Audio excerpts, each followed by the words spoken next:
And we are live. What is going on, everybody? Apologies to anybody that was in the other video. StreamYard had to originate as the second one, but here we are, 31 on 31, doing the debrief as we always do. For those of you guys that are new to this whole process, all four of us created a video, 31 on 31, the action edition, where we ranked a bunch of different action franchises against each other. And the way that we like to kind of wrap that up is like a season finale, if you will, is we all get together in a live stream. CP gathers up all of our average scores, and we talk about our average scores and go through these franchises one more time. Also wanted to introduce Sean Chandler, our special guest that was joining us for this little soiree. I'm sure a lot of you guys know him, but for those of you that don't, Sean, who are you? What do you do? Why are you here? Oh, can't hear you. Oh, sorry. I muted my mic because my child is right over there. My name is Sean Chandler. I have a YouTube channel where I talk about movies way too much and make a whole bunch of rankings and numbered lists talking about things. And I love action movies. So as soon as you guys invited me to join you to discuss a bunch of my favorite franchises of all time, I was all in on this one. That was one of the easiest yeses of my life. Yes. Awesome. Yeah, we were discussing this all the way back, I think, in like November. Usually by the time our October horror one starts, we've already got ideas brewing for the next year. And as soon as we were talking about action movies, I was like, I got to bring Sean in. Sean's my action buddy. That's what we kind of bonded over, some old school Mel Gibson violence. We're like, hey, I like you, guy. So yes, had to bring that together. So the action franchises that we discussed, guys, for those of you that did not see our videos, which you should check out all four of them. We have John Wick, Die Hard, Lethal Weapon, Jason Bourne, I already said Lethal Weapon. What am I missing? Bad Boys and Rambo. Thank you so much. Just trying to rattle them off. Sometimes you're like, So that's what we're going to go with. CP, how you doing? I'm good. How are you? I'm doing pretty good, man. I'm going to be Brian today, so I don't feel too good. What does that mean? You're going to talk a lot? Well, I guess when we talk about... No, I'm the lunatic. Brian, how are you doing? Where's all this heat coming from? What?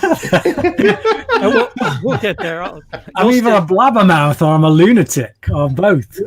Whatever. I think what he's saying is it's the role reversal, because usually Brian's the one that has the really bold opinion on something that the rest of us all agree on, the opposite stance. Okay. And this time, all of us were like, what is CP smoking? Like 26 into 31. You're like, what is going on? Yeah. But we'll get to Lethal Weapon 2 when we get there. That's exactly what I was referring, actually. We'll get there much sooner than we should have. Yeah. Oh, man. All right. Well, I'll tell you what. Let's say hi to everybody in the chat real quick. Got Bob Lent, Dorito Chip Gamer, Sylvia, Ian, Brandon Sparks, Believe in the Hype, Tom Roberts, Angel Cruz. What is going on, everybody? Glad everybody could join us today. It's going to be fun. CP, without further ado, I'm going to kind of past hosting duties over to you, and you can kind of take it from here. Okay. 31. So what did it end up being? With a combined 123, which means 3 out of 4 of us put it in dead last. It is a good day to die hard. I was really nervous that he was going to knock it up to 30 or something like that. I was like, don't do it, Brian. It does not deserve that love. A good day to die hard. I'll start with this one. Like, look, I am a Die Hard fanatic. I've said it numerous times that the original Die Hard is my favorite film of all time, and a good day to Die Hard, or Die Hard 5, whatever you want to call it. It's one of those movies that's so unforgivably bad that I prefer to just pretend it doesn't even exist. There's few movies that I'm like, nope, I don't live in that reality, and A Good Day to Die Hard is one of them. Sean, help me out here. Why is this movie so bad? I think what makes it so painfully bad is that it's so bland. There's nothing interesting, unique, distinct about it. It's easy to leave it out of continuity and imagine that didn't happen because it doesn't even feel like a Die Hard movie. He's not acting like John McClane. Another movie that we equally share a hate for, Alien 3. Part of what makes it hurt so bad is that Sigourney Weaver is still behaving like Ripley in that one. This one is just He's just playing old man cranky John McClane, or old man cranky Bruce Willis, not John McClane. There's nothing interesting about the way the action is shot. It feels weird that we're in Russia. It feels weird that his son is talking down to John McClane the whole movie. And so it just it doesn't fit at all. It doesn't provide anything distinct whatsoever. It's just bland, generic, slickly produced action movie. And you know something that sticks out to me about it too that I noticed on this most recent rewatch is every single Die Hard movie, all the carnage that John McClane causes, whether it's responsible or not, you cheer him on. Like even in part 3 when he like cuts through Central Park and he's dodging people and innocent civilians, you're like, he's got to get there. And you look at this one and he's like demolishing an entire highway just trying to chase his son down, like, talk to me. And you're like, this guy's an idiot. Who is this? This doesn't make any sense. In Die Hard with a Vengeance as well, as he's ploughing over the Central Park, he's shouting out the window for people to get out of the way, get out of the way. Whereas when he's in Russia, he's just like, I don't give a toss about these people. Right. If they're in the way, they're in the way. It's just like... I mean, there's even audio clips in that sequence. Like he's the one that's messing things up. Like you want him to be the hero in his movie, not the guy that's like his son's talking down to him, messing up CIA ops or whatever. Just what a bad idea. John was on vacation. Literally. There's even recycled audio clips in that entire long stretch sequence that are recycled from Die Hard 4. Like if you watch them in unison, you'll hear it and you're like, wait a minute. And it's the same line. So it's like they didn't even have enough production to get all the lines right. It's like, oh man. And then there's like this taxi drive in it where he keeps talking to the taxi driver and you're like, why is this scene still going on? They're literally like talking about New York City. Like, why? What is happening right now? Yep. Yeah, you thought that would make the taxi driver worthwhile, but nope. It was really just a standalone. Here, bye. That's it. Are we going to 30 now? No, I was getting your thoughts. I kind of made the round. It's I forgot that the reason for that truck running over all the other cars in the highway scene, but I guess my dumb brain just was like, oh, stuff break. And I was like, at least the action is okay here. But yeah, now being reminded that he was just chasing his son and not doing anything else I feel like a moron now. So, yeah. Speaking of feeling like a moron, did anybody actually get surprised by the twist with the villain? Oh, moving on. I will just say, just because I am the guy who put it at number 30 and not number 31, the reason for that is that I completely support everything you've said. I agree with it totally. To me, this isn't a Die Hard film. But if I come to it as though it's just some generic action film I've picked up off the shelf in blockbuster days, I can watch it and tolerate it and think, yeah, that was a straight to DVD thing. Whereas with Rambo 2, which I put at 31, it's not next. It's equally bland to me, but none of the action sequences excite me in any way. And as much as I find John McClane deplorable in that scene where he just demolishes traffic, it at just least gets the more action and more itself extravagant in this one, though. Hey, it just gets more and more extravagant from scene to scene.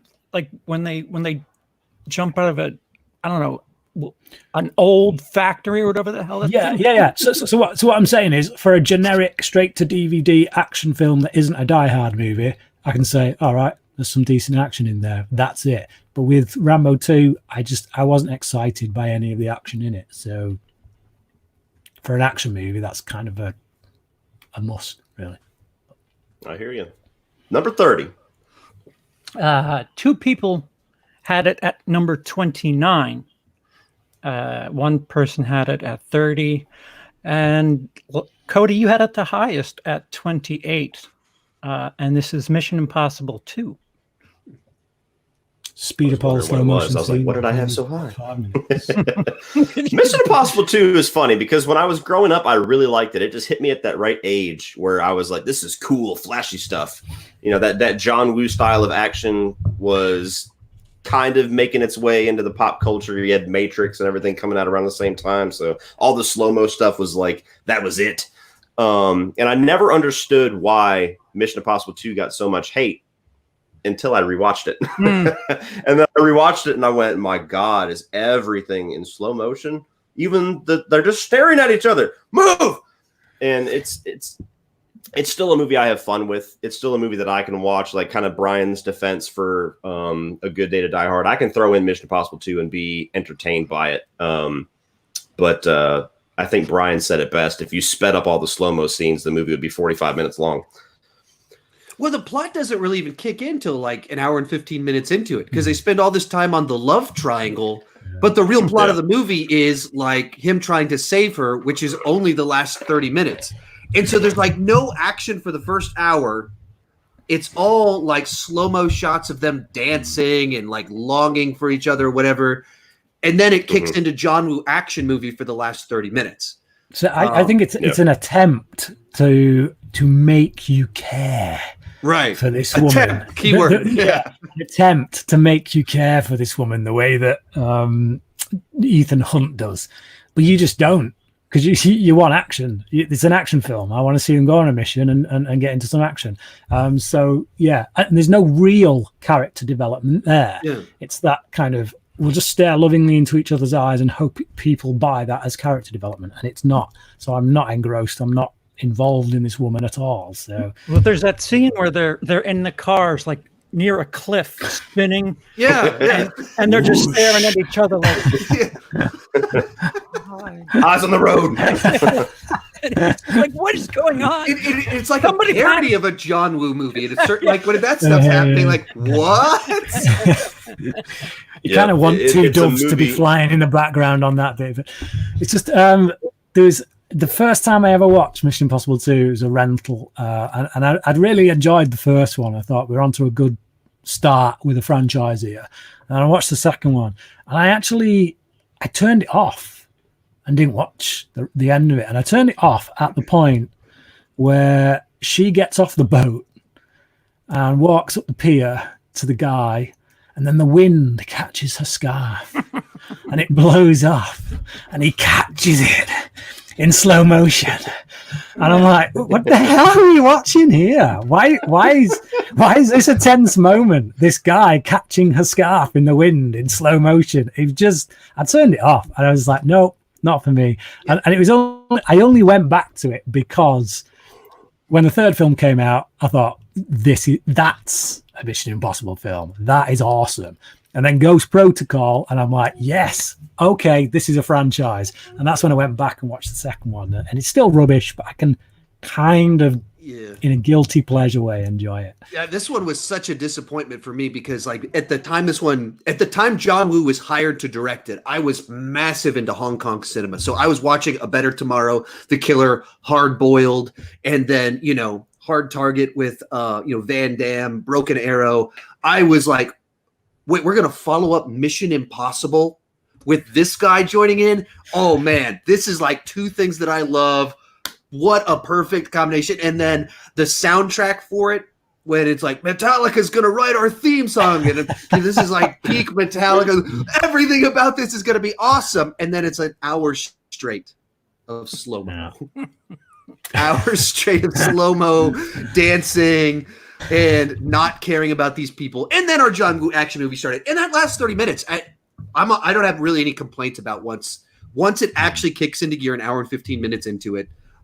If that's what the movie was. If that happened 30 minutes into the film and you cut out that 45 minutes of like, why is this going on forever? This one jumps up 10, 15 spots on the list.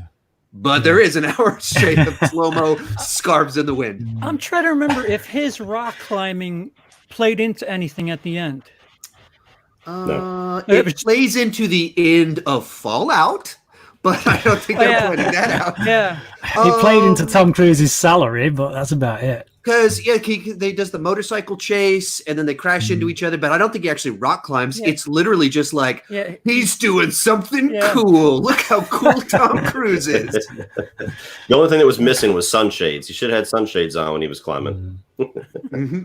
Well, it becomes a precedent, doesn't it, for the franchise from that point on, that the opening sequence has to be Tom Cruise doing some nutball over the top stunt. So yeah, there you go. Number Absolutely. Oh, Cody, you were out. Sorry. No. I started with my thoughts. That the best thing that come out of Mission Impossible 2 is the Metallica song. Next. Yeah. So at 29, one of us had it as high as 20. Brian said it earlier. He had it dead last. Cody had it at 30th. So it's Rambo 2. Sean, why 20? I have to justify why it's at 20 for Rambo 2. Actually, ironically, this is no joke right here. I'm just preempting when I have to no, explain myself. No joke here. 2 days ago, I listened to the audiobook in like one sitting. That's a white screen. That's the whole thing.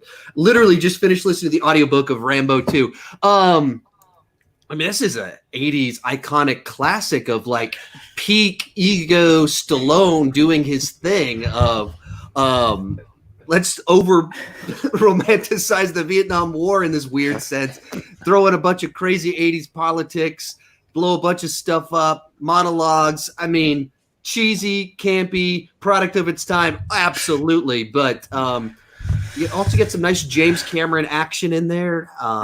Since James Cameron wrote the script, it's not his action. Not even the stealth sequence, the one where he's taking guys out with the branches and knifing them and stuff. It's real. It looks like it was a made-for-TV movie. The way it's shot, it's so bland. It's like his muscles glisten so much. I'm practically blind at some points in the film. It's ridiculous. It's just absolutely ridiculous. Blinded by his beauty. Yeah, I mean, absolutely. Yeah. There we go. Listening to the audio. Literally finished it yesterday. Rambo aims with glistening sweat and it peels the arrow back. Fun fact, this movie talks way more about Rambo and his sex life and how much he plays with himself than you would expect. It was like, what? Wait a minute, this was not in the movie. Where's he going with this? He witnesses his girlfriend die, and then he takes a piece of her clothes, and that's his new headband. It's just like, oh, that's it. You're gonna tie it around your head. Try watching The Five Bloods after that one. My whole thing with Rambo, 2 and 3, I kind of have the same criticisms for. 3, I just have a little bit more fun with. They're very razor thin difference for me. But I grew up loving First Blood, and I did not grow up watching 2 and 3 because we just didn't have them. I think my dad wasn't a big fan of them, so he just never added them to his collection, so they weren't there at my disposal. I finally watched them when I was like 18 or something like that, and we finally got the whatever DVD set came out. And 2 and 3 are weird inside of this franchise because they're very much heavy testosterone 80s cheese action movies, and then you have 1, 4, and 5 that are totally different genres. To where, 1 is psychological, it's about PTSD and the Vietnam War and very much the character of Rambo, and then 4 and 5 has that, but it's about the hyper gore violence. So watching 2 and 3 are very weird for me because it's almost like I have to disconnect myself from Rambo, because when I think Rambo, I think First Blood, I think that style of movie, that style of story, and 2 and 3 is just action, so it's entertaining enough, but when I want Rambo, I don't think I'm ever going to pick up 2 or 3 unless I'm binging all 5 of them. Well, yeah, he's different characters. Like in the first one, he breaks down and cries, and that guy would not cry in 2 or 3. There's no way that character in 2 and 3 is breaking down anything. The whole movie is encapsulated in that one scene where he's holding, and it's like this flizz. He's like, "I'm coming to get you," and it's like it's totally an '80s action hero, like one-liner thing, and it's a totally different thing. It's funny. It's a weird little bubble in the middle there. The the Rambo franchise.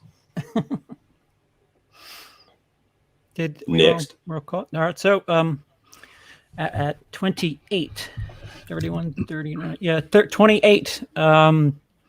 So the highest scoring, again, Sean, 22.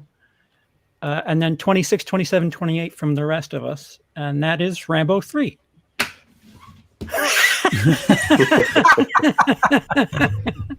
I'm just preempting when I'm going to have to explain Lethal Weapon. Sean, you can start this one off.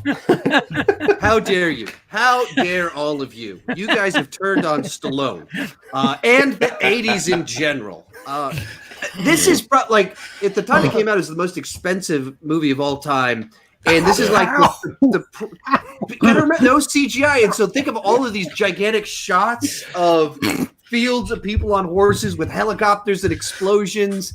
Nobody does. You can't even really do that, or it was very expensive to do that back in the day. And so it's very clearly cheap. Spartacus gets away with so much more. And that was like 20 years before it. Every line is designed to be a one-liner. Suddenly everybody's quippier. John's a little bit less uptight. Troutman gets in on the action. What's not to love? Even we get some stick fighting in Bangkok. Yeah.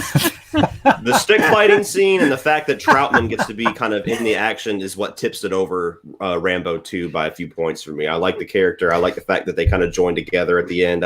I have fun with Rambo 3. Rambo 3 I can pop on for a rewatch a little easier than Rambo 2. And this is like the most jacked that Stallone ever was. And so getting to see him with his shirt off, pulling the headband, the big biceps, back muscles. What's not to love? How could you guys have this one so low? Maybe they even poked fun at his physique in this one in Twins. In Twins, there's a scene where Arnold passes by a poster to Rambo 3 and he's like, and just walks away. It's classic. Yeah, I had it above Rambo 2. I had it 2 spots above because it's like, I think Cody, you referenced it. This one you're just kind of expecting it, so you're along for the ride a bit easier. And I don't know, 80s, like you said. To me, you can say 80s, but there's a flip side to that because there are different sides to the 80s. And to me, the 80s was Terminator. The 80s was Aliens. It was Blade Runner. It was also Predator. over the top. Commando. Yeah, I guess I'm more of a Schwarzenegger guy, so what can I say? Yeah. So moving on, finally, 27. So the person who had it the highest is Brian with 16th. Otherwise, it's 28 and 229. So Brian. Bourne 5. What about Jason Bourne? Is Brian. 16th. Yep. Look, it's the exact. Is there a mute button on same... StreamYard? It's the exact same movie as all the other movies. Okay, that is the criticism I level at it. But all those movies were good movies, so they've done the same good movie again. Look, all the criticism that gets leveled at Bourne 5. I was leveling at Bourne Ultimatum, okay? Bourne Ultimatum does nothing new that hadn't already been done in Bourne Supremacy. But it does it all the best. Yeah. How far apart were Friday 1 and 5 again? Supremacy is better than Ultimatum in my mind. So. Dude, you're talking about a little bargain bucket franchise. You cannot compare Friday 13th, in which every film is crap. We got to give Sean some context. So that's a little reference to our first 31 on 31, where Brian had a huge discrepancy and a very interesting argument for why Friday the 13th, A New Beginning was better than the original. And CP has not let that go, as you can see. I stand by it. I stand by it. Jason Bourne is the only movie in my life that gave me motion sickness. I used to laugh at people that said, I can't watch this movie because it gives me motion sickness. I'm like, what the hell? And then I watched Jason 5 and I'm like, it's a movie that I was really anticipating. And the most frustrating thing about it for me is that Greengrass and Matt Damon for years were saying, we're not doing another one until we have something that is worthy of bringing these characters back and is worthy of bringing back Jason Bourne. And then you get this movie and you're like, that was worthy. That's exactly the same plot points as all the other movies. And aside from being a little bit glossier, maybe the little, Las Vegas Strip action scene, there's nothing in it that's better than any of the other three, in my opinion. So it's the most bland and it's the least entertaining. The whole thing with Alicia Vikander, okay, like I said, I think I said in 31 on 31, the video where she's like competing with Julia Stiles for like the most emotionless character in the franchise. So it just doesn't. But yeah, I saw it in theaters. I didn't like it. I did not rewatch it until I was preparing for 31 on 31, and I watched it. I didn't dislike it as much as I did on first watch, but this movie just has nothing for me. It doesn't propel the plot forward at all. The whole mystery with, oh, my father was involved somehow, so let me go ahead and piss off all these people again.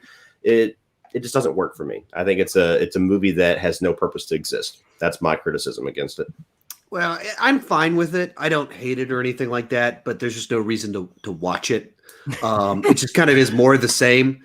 If I have to watch it, I'll be fine for that 2 hours. But even some of the stuff they added into, like, we have to have this deep personal tie to his past as something driving the story forward. It kind of undermines where Ultimatum left things off. Yeah. If you're making this point that he signed up for this and he needs to own the fact that he chose to be this monster, and then you say, but really, okay, the inferior sequel undermines a plot point of the superior film, and that's the thing that's most offensive to me about the film. I don't care that much, but because I just don't care enough about this movie, but that's the thing to me that bugs me the most. Yeah. So in my video, I said something very similar. I said, it's all right. I'd rather watch something that it inspired better instead, like Shooter or The Accountant. Those feel very Bourne-ish, but they're much better movies. Yeah. Agreed. I agree as well. Motorcycle US, y'all prefer realistic heroes or over the top? Thank you. Depends on the movie. Yeah, it depends on the mood. Depends on mood. That too. Yeah. Since over the top is in capital letters, this question is very confusing to me. Like, you prefer realistic heroes or the movie over the top? In which case, I of course prefer the movie over the top to realistic heroes. Yeah, I mean, it all depends on if a good movie with a realistic hero is. I mean, that's whatever one has the good movie is the one that's better. And sometimes it's fun to have grounded realism. Sometimes it's fun to watch the movie Commando. Yeah, it's the argument of what's better, John McClane in Die Hard or John McClane in Die Hard 4. They're both the same character, but one's the over the top jumping off of jets, and the other person is bleeding all over the place the whole movie. So it depends on the mood. Sometimes I want to see my guys doing 3,000-foot jumps onto a concrete pavement and living. It's all about context. Like if you take Terminator and put it alongside Commando, I can understand people having equal love for those two films, but one of them isn't meant to be a kind of brain dead action film, and the other one is. So it's just. I don't think I've ever heard of anyone call the Terminator a brain dead action film. I assume that's what you meant by that. But it's like, but that's what you want from it, You go to Commando, you want one-liners, you want stupid fights, and pretty much nothing else really. So it's just like that's what you get. So that when that's the mood you're in, that's the film you go to. So yeah, there's room for both. But so at 25, other than number 31, this is the one where we're closest to each other. There's two people that have it at 22, two people that have it at 24, and that's Die Hard 2, Die Harder. So I don't know where to the first movie that I genuinely enjoy that we've been talking about. No, I'm just joking. Die Hard 2 was funny because that was always like my hard bottom Die Hard movie until A Good Day to Die Hard. Like that was the one that I'm like, all right, I can enjoy it, but that one's clearly got the most flaws. And I enjoyed the hell out of it when I rewatched it for doing this ranking. Its strengths are also its flaws. I have fun with it because it feels the most like the first movie, and it kind of has fun with the fact it's like self-aware that it's just like the first movie, but at the same time, it's just like the first movie. So, and not anywhere near as good. So it's a movie where if you like the character, if you like that style of film, I like William Sadler's villain and that whole plot point of the airport and trying to save Holly. And his little sequence at the beginning of the movie in the nude. You like that part? Yeah. Nice little way to kick things Sets off. the mood. So that's two different Make movies. fists with your toes, William. Make fists with your toes. Sean's brought up somebody. There's a pattern. Twice in the story. We're talking about action movies, and they tend to like to highlight the male form when the guys get in shape. Like, if I got in shape for this movie, you better show me off. So they're the ones that decided to do this. So I'm just talking about the subject we're talking about. I'd agree with your everything. Eyes peeled, everybody in the chat. Sean's going to be shirtless at some point in this video. It's just going to click over, and then it's going to click back. Multiple times. But yeah, I'd agree with everything you said. I mean, I really don't have any significant criticisms of this film. But if I'm in the mood for a Die Hard movie with this tone, I just rewatched the first Die Hard. So it just becomes kind of the one that by default ends up low on the list because it just doesn't pop too much, even though like I really don't have too many things I would point out as like things I don't like about it. Yeah. In between 1 and 3, it just seems so out of place. And like it just, what are the odds that all those people would end up being at that spot at the same time? That's like the only thing we really nitpick. Like, wait, the newscaster guy is there too, and right. Oh, okay. It's the most. It's the most it's because reasons script of the Die Hard. It's the self-awareness though that kind of saves it. Like if you look at what you guys were saying about Jason Bourne, but both these films kind of suffer from the same thing, except Jason Bourne isn't being self-aware about the fact that it is the same film, whereas Die Hard 2 is. It acknowledges, it's winking at you. It's saying, look, we're giving you the same thing, but you liked it the first time round, so you'll like it this time. You know you want it. So you're kind of like, all right, fair enough. You go along with it because they've acknowledged it. So, yeah, it's got some kick-ass action in it, but you do feel like you're watching. And Rennie Harlan doing a Die Hard movie. Rennie Harlan's, this is his genre, and so maybe it's too much like the first one, but it's done. It's one of the best Die Hard knockoffs because it is a Die Hard movie, and it's Rennie Harlan. Die Hard in a Die Hard movie. So at 24, somebody had this at 30, somebody had it at 26, somebody had it at 18, and I had it at 17, and that was Bourne Legacy. And I think I had it at 17 because I was kind of into it at that point because I binged the Bourne series and I was like, oh, a new direction, forgetting that there's nothing else after that. But I thought, I don't know, the Bourne formula with a different person was, I don't know, refreshing, I guess. Yeah, when this movie came out, there was a lot of hate on it. If I remember correctly. And I felt like I was on an island with it. I was like, I really like that. I want to see another one. Yeah. I thought that Jeremy Renner does really good in that. I like his character. I like the storyline. I like Rachel Weisz in it. I can never pronounce her last name correctly, but I like her a lot in that as kind of his counterpart. And I even like, how things kind of, it's the formula, but it's done different enough to where it does feel like it stands on its own a bit. And the action's really well done. Of course, you expect that with a Bourne movie. But the fact that they listened to, the outcry and said, okay, fine, no more of these. And it leaves, it's literally the first chapter of a book. The way that it leaves off, it's like, okay, now we're going to get to everything and we're never going to get it. So when you rewatch it, it's just like, okay, this feels like it's pointless now because we're never going to get a follow-up. And that was also something that was part of my disappointment with Jason Bourne, that in the back of my head, I was waiting the whole movie for Jeremy Renner to come in at some point to either be an antagonist or to team up with him or for them to at least tease that for the next Jason Bourne movie, but nothing. So this movie just kind of is one of those films that the fans killed Yeah.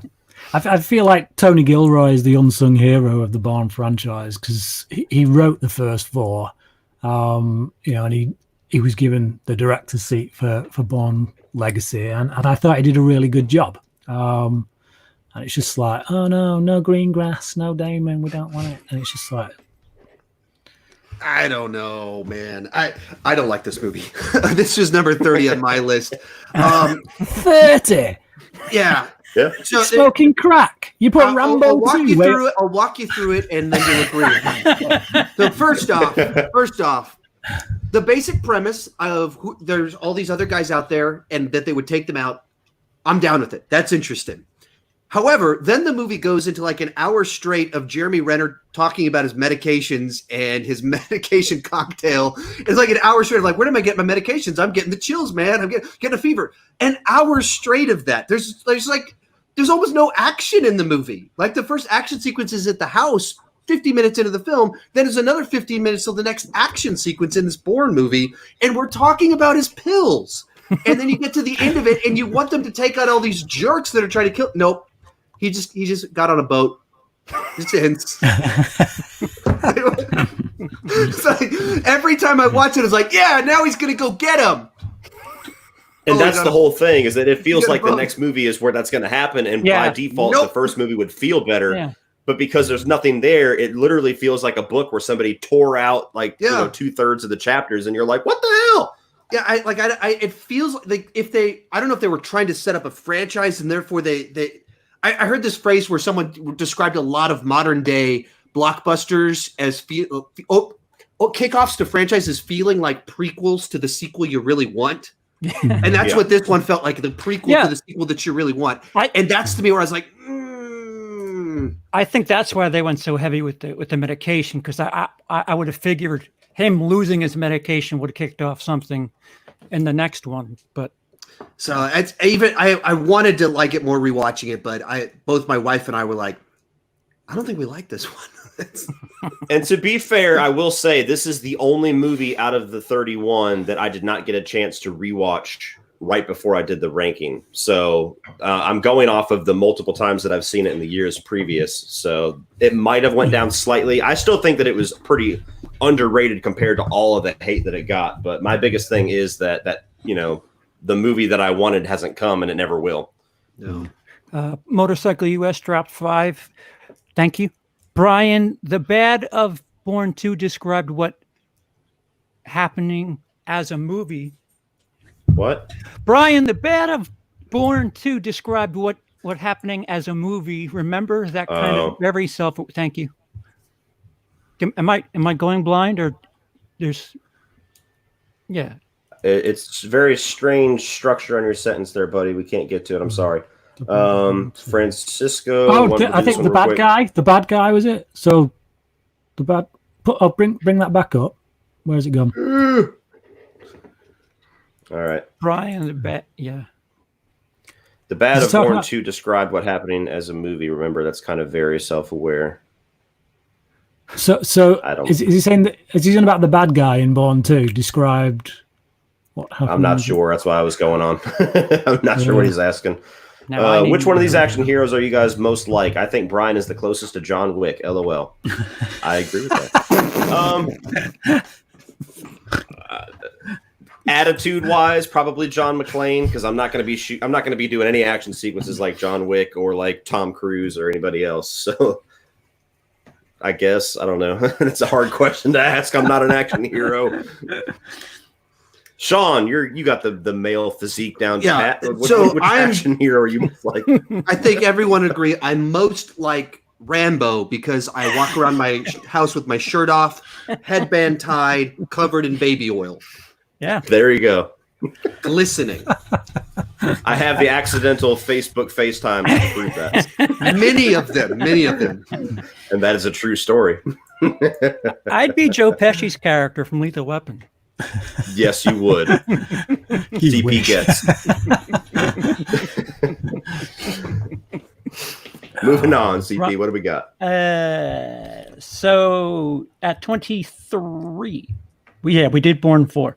At 23, the lowest it was ranked was 25, 24, 21. And Brian, you had it at 20. It is Lethal Weapon 3. Mm-hmm. Badass. Go ahead, Brian? It's a great action film. Okay, so at 22. Lethal Weapon, I think we were talking about this before we even recorded 31 on 31. Lethal Weapon, you could accuse of being the most consistent of these franchises. Like, they have a tone, soundtrack, template-ish, and it's all four movies definitely feel like the same creative voice. Mm-hmm. And in 3, that creative voice is the least interesting of the 4 to me. I have fun with it. I like the whole cop killers thing that they throw in. The villain is interesting enough. I always find it weird that he can walk right into a police station, shoot a guy point blank a couple of times, and walk right back out. And he's just like, whatever. Now they know it's me. It never quite made sense to me, but it's a fun movie. If you like Lethal Weapon, it's more Lethal Weapon. Rene Russo's cool as an addition, but I prefer the other 3. Yep. Yeah, I mean, I think this is the one that these movies have always been the cliche cop franchise, and that's the best thing about them. And that's the thing. Like, so many different of the tropes of the genre are just straight out of these movies, and some of that, like most highlighted here, of everywhere they go to get hot dogs, and they turn around, and there just happens to be a drug dealer behind them, and they just have to get in a shootout. It just happens to be with the cop killer bullets, and it just happens to be with his son's friend. Like, the amount of coincidence that just plays out. Convoluted, yeah. It's just so convoluted. But they're still just very fun, watchable, because it's just the chemistry. And with each of these movies, with the new people they added, Rene Russo, Joe Pesci, and then a Chris Rock, they all added it nicely into the team. And so you just like the ensemble on them, that it makes up for, like, come on, like, you could not make a movie with these plot points in the year 2020. Oh yeah. Well, see, and now CP. Yeah, I have it the second highest ranked, but it's higher ranked amongst Lethal Weapon for me because I'm not a fan of the series. I'm not a fan of a lot of cop stuff that you could like this. There's better cop stuff on television right now. So, because of the cheesiness, because of Leo Getz, is the reason I was having fun. Like, Leo Getz is a caricature. Joe Pesci's a moron, and well, he's my hero. See a lot of yourself in him, do you? And with that said, Brian, here's your clarification. The main bad guy was saying how Bourne coming after them after girlfriend gets killed sounds like a movie plot in that meet near the start. That's what I meant.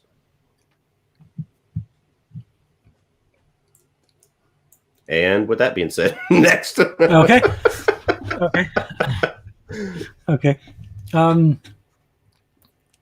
CP? Okay. So 22, the lowest was 25, then 23, then 22. And Cody, you had it the highest at 18. It is Lethal Weapon 4.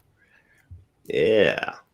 This one for the longest time was the one that I had watched the most because I think this is the first one that I saw. I remember going to see it in the theaters, and then I had to go back and educate myself on the other ones.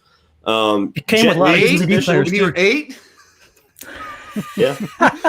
Jet Li's edition. He screwed me. Was that a play at how young I was going to the theater to see Lethal Weapon 4?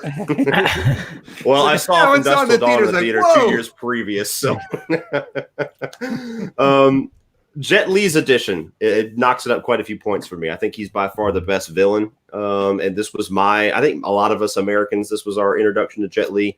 So he's awesome in it. I like the storyline going on with the human trafficking and everything, and the family that they're trying to buy back with phony money. And I think that you could argue between 4 and 2 which one is the funniest of the franchise. Chris Rock's edition certainly helps with that. But there's a lot of scenes in here that genuinely crack me up. The biggest one that always I bust out laughing is whenever in the third act, whenever Mel Gibson comes up and basically foils their plan, like, hey, look, it's funny money. And then they start laughing that they just screwed their plans up. I have a lot of fun with it. The action's there. I could see why somebody would have the argument that I have against 3 against this one about it being just more Lethal Weapon stuff. But for me, it's done just a little bit better. And with Jet Li, like it a little more than Lethal Weapon 3. Yeah, you're adding more characters, and you're raising the stakes with the villain, but you're not really paying off any of those stakes. But by Lethal Weapon 5, they're just going to have like 25 people in the cast. Like it should. Somebody should have died or something. I don't know. We should something. Jet Li died. Fair enough. Did Touche. anyone grow up watching Teenage Mutant Ninja Turtles 2 Secret of the Ooze and then watch this movie and then feel like the final fight in this was ripping off the end of Secret of the Ooze? I've never made that connection, but I will never unsee it now. Yeah. It's Super Jet Li just busts through the bottom. Back to what I mentioned earlier about John Woo. I was huge into Hong Kong cinema in the late 90s, and so I was one of the people that did know about who this Jet Li person was. And so I was so excited when he was in this movie. I've always had fun with this one. You know, it's missing a little bit of the creative spark. It is a little bit more Lethal Weapon stuff, but it's fun Lethal Weapon stuff. And they found that way to keep building on top of what came before. So the idea that Riggs is talking about marriage, that's like a full arc for him, from like, I want to die over my wife dying, to like, wow, I might have a new wife, pregnancy, like, and you like really give him an arc. You know, it's not as good as it sounds, I think, if you described it to someone as it probably should be, but it's still fun. It's the action franchise too, whenever sorry. It's the action franchise that dealt with the overall theme of family long before Fast and Furious came along. So, and it arguably does a much better job of it. Arguably. It's a very short argument. No. Go on, CP. So number 21. The lowest somebody had this at was 26, then 21, then 20, but the highest was Cody with 14, and that's Bad Boys. Yes. Shame on you all.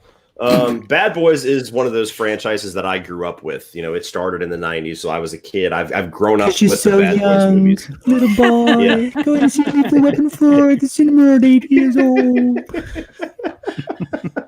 I was mature for my age. Bad Boys, I've always loved. All 3 of them I really enjoy, but the first one in particular, which I think a lot of people would hold against it, I like how kind of grounded and basic the first one is. It's much more just about the chemistry and the fun of those 2 actors being together. It's not as over the top and bombastic as 2. It doesn't get as deep or as emotional as 3. But I like the simple plot of there's this guy out there that's murdered a friend of Will Smith's, and now we have to protect this girl while trying to solve this murder. The movie is 100% on the shoulders of Will Smith and Martin Lawrence. I mean, it's no little known fact that the movie had little to no script. And they said, all right, let's shoot. And most of the stuff that we love about the movie is just them off the cuff riffing on each other and coming up with these lines.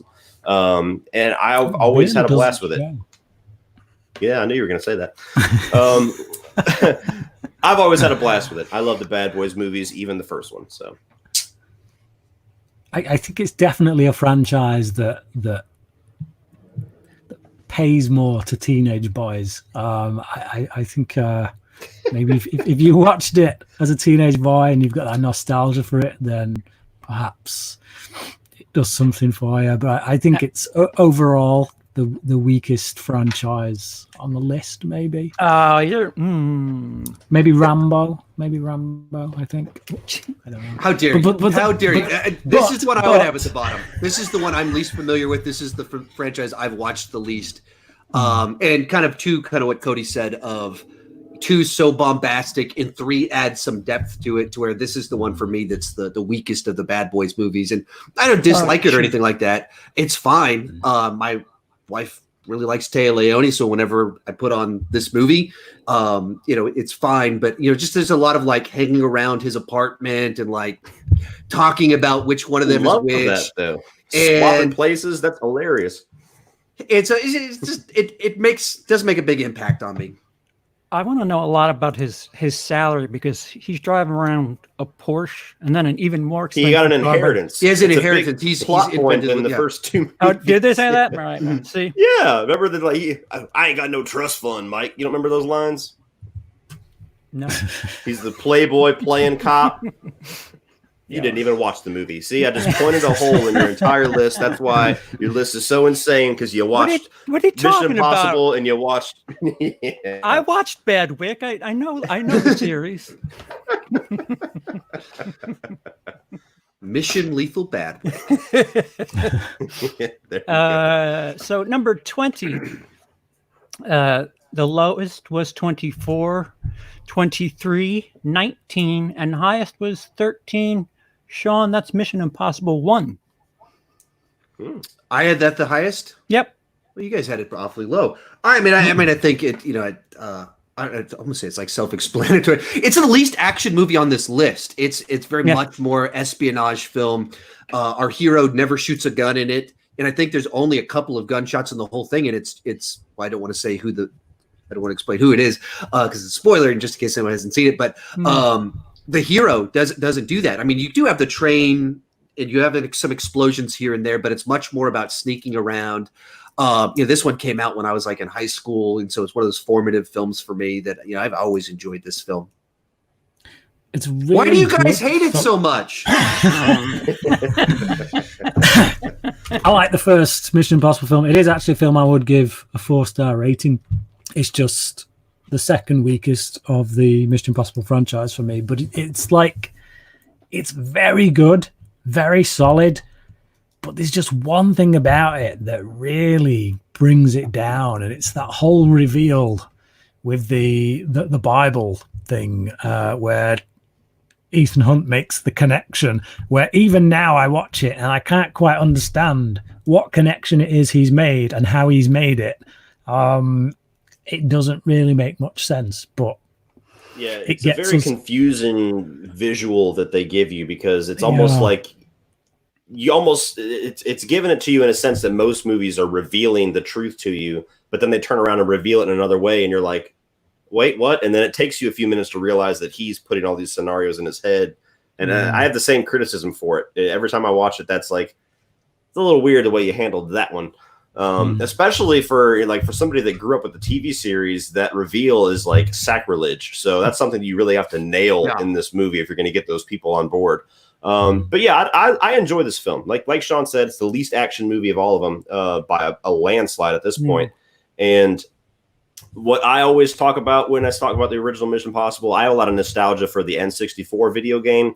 So every time I watch the movie, I just kind of get those old nostalgic vibes of playing the game, where I would go through certain missions, like, the zip line section, and the movie and the game are very close to each other. So that's my little weird connection that I always have with it. But I enjoy it.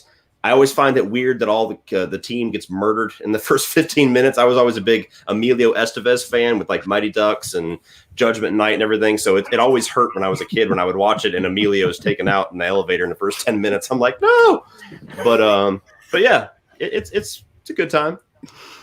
Yeah, if all these movies bunched together like this, Mission Impossible is the one that like kind of sticks out. If we had a sliding scale and rank them, which told the best story, this would probably be way higher for me. But in this pot full of action, it seems out of place. At least that for me. So 19. The lowest is 27, 21, 19, and the highest was 11. I like Bad Boys 2 quite a bit. 11. Go ahead, CP. You're a disgrace. You're a disgrace. Lethal Weapon 2. Where did you put Lethal Weapon 2? Exactly. We'll get there. Bad Boys 2 is here. You kidding me? You need your head tested. Listen. Things go boom. Me like. Yeah, if you flip the switch on your brain and just let everything be pretty. It's like the Lord of the Rings of action movies. It doesn't know when to end. Yeah, there's about 50 endings. And I was just eating it up. Yes, give me more Michael Bay. Any movie where Hot Fuzz makes a reference, it's good enough for me.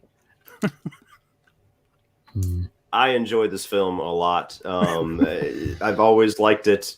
It is my least favorite of the Bad Boys movies for the simple reason that it definitely just turns all of the action dials up to like 12, and it's almost pushed too far. It's a ton of fun if you're in the mood for that. If you just want to see things blow up, it's awesome. Few movies can deliver it like Bad Boys 2. But where the first one's so grounded, you get to 2, and it's like these guys are superheroes at this point. And much like what we were saying about John McClane, where he's just like wrecking shit all over Russia, no consequences. That's Bad Boys 2 again. They're like, all right, we're just going to blow up the city of Miami. We're going to go to Cuba. We're going to destroy a whole city. It's two cops. It's just two cops in Miami doing this. There's a stretch where they were dropping cars and then there were... Yes. Like I said, if you're in the mood for that, like you said, yes.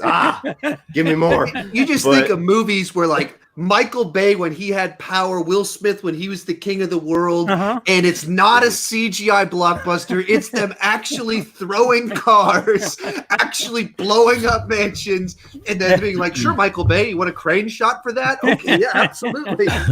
Full Michael Bay sliders up to 11, full explosions up to 11. It's dumb, but it's good. And that's what I call me. Bearing in mind if we were all critics before this movie came out, that would have been Sean's quote on the DVD cover. It's dumb, ... but it's good. Sean Chandler. I just can't believe that Cody got away with saying that Bad Boys 1 is grounded. It's like compared to this, compared to this. But what I mean is like we live in a world where you get to say Bad Boys 1 is grounded. I'm not saying it's grounded. Look at Bad Boys 2. I'm just saying that compared to Bad Boys 2, you look at the first one and it's like, wow, this is the same two guys just a couple years later. All right. Well, Brian's talking to the cinematographer. What about that shot when they were against the wall and there was like that weird? They had their backs to each other. Shot. Yeah, and that shot that was just going in through each room. So that was good, right? Yeah, it's everything that Michael Bay does. It's all style. There's no real substance there. So, there's some points for that. Like he never does an artsy shot like that to convey something about character or story. It's just like, hey, this is cool. Look at this, and it is cool. And I do want to look at it.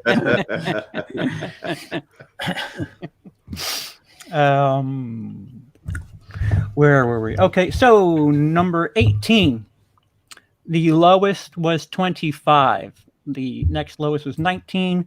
16, and Cody, you had it the highest at 13, and that's Bad Boys 3. Bad Boys for Life. You want to talk about the biggest surprise of 2020? Not that we have a whole lot to choose from. Oh, man. Of the 3 movies that have come out. When Underwater wins that Oscar, man.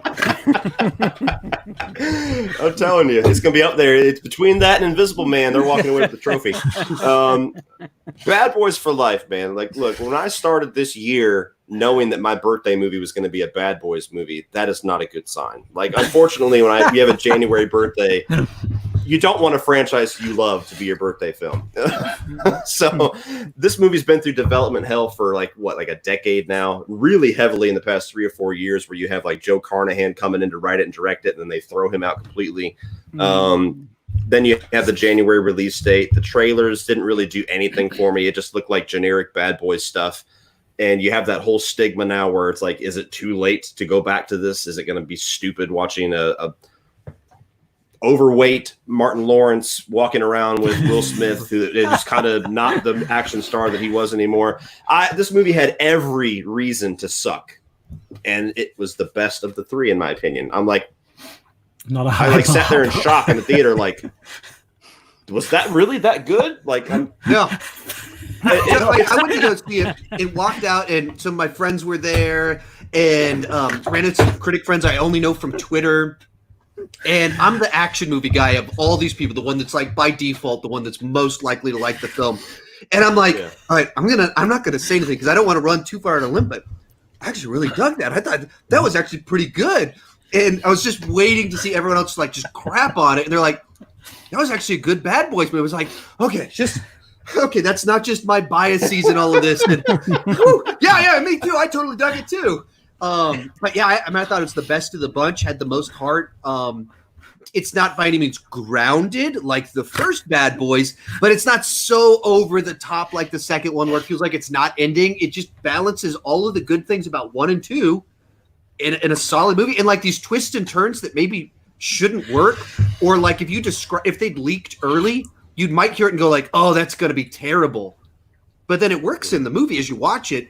And it also explains why the trailers were a little bit bland because they didn't want to spoil some of that stuff. Yeah. Brian, go ahead. Get it out of your system. I know you're why did you love this movie? To this film? Bad Boys 3. It's that good. It's just... It's like, man, it's a 3-star film. It's like, it's just, yeah, it's the best of the Bad Boys movies, but it's still a 3-star film. It's like, okay, it's that good. You got to keep in mind, me and Sean are the nostalgic, schlocky action fans of the foursome here. I think. So I love action movies, man. It's just. Wait. They can't all be Terminator you love 2, action Brian. movies, but you don't like Bad Boys. You don't like Rambo. Brian, Bad Boys for Life had something to say. Oh, moving on. CP, hit us. Just remember who's prominent. Do we got to deal with, John? Oh, man. My jeans are hurting. Seriously. I'm going to go watch Bad Boys for Life right after this. That's so awesome. Number 17. The lowest rank was 23, then 20, then 15. And Sean had it the highest with 12, and it's Rambo. Rambo 4. John Rambo. Okay. Rambo 2008. John Rambo. Yeah. We'll call it that because that's what it should have been. been. It's over, Johnny. After Rocky Balboa, it would have made more sense to just call it John Rambo, but we just got to go Rambo. Go ahead, Sean. Why is it awesome?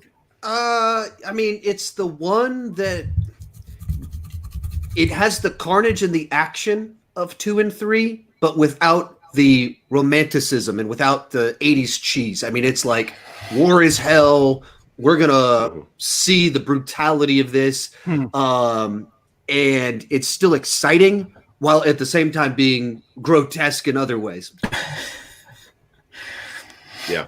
It's the movie that kind of got Rambo back on track as far as what I expect from a Rambo movie. Again, huge genre shift and tone shift from 3 to 4. It's like you said, it's about the dirtiness of war. I mean, the movie spends a lot of screen time showing how despicable these villains are, and like in a way where like you just want by the end for them to just get obliterated in the most violent way possible. I mean, you got women and children being shot, set on fire, people getting shot at to run across minefields. Everything I love in a movie. Yes. I imagine this competes with 5 for the least Jennifer approved of the Rambo movies. We hadn't been married very long. First movie we went to go see after getting married was Rocky Balboa, and then about a year later, this one came out, and like, oh, you got to check this one out too. You're going to dig it.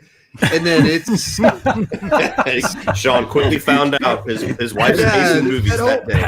First 2 years of marriage is just a series of me showing her movies and being like, okay, that was not the right movie. Go ahead. Frailty is now no good. Rambo, not the best idea. So when Last Blood came out, I held out a while. Like, she only watched it when I rewatched it. I was like, warned her, like, you're gonna hate this. You're gonna hate it. You're gonna hate it. And so she kept trying to guess why she was going to hate it. She's like, wait, is this? And no.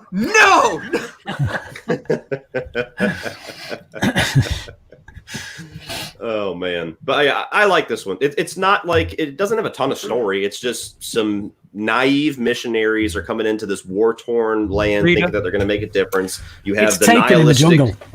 Yeah, you have this nihilistic approach that Stallone has at this point, this war-torn, hardened heart person who's going, you're not changing anything. And Rambo ends up being right by the end and has to come through and lay waste to people for the last 30 minutes with a Gatling gun. So it's awesome. Yeah, Rita had a sweet talk him for a little bit, and then he finally decided to.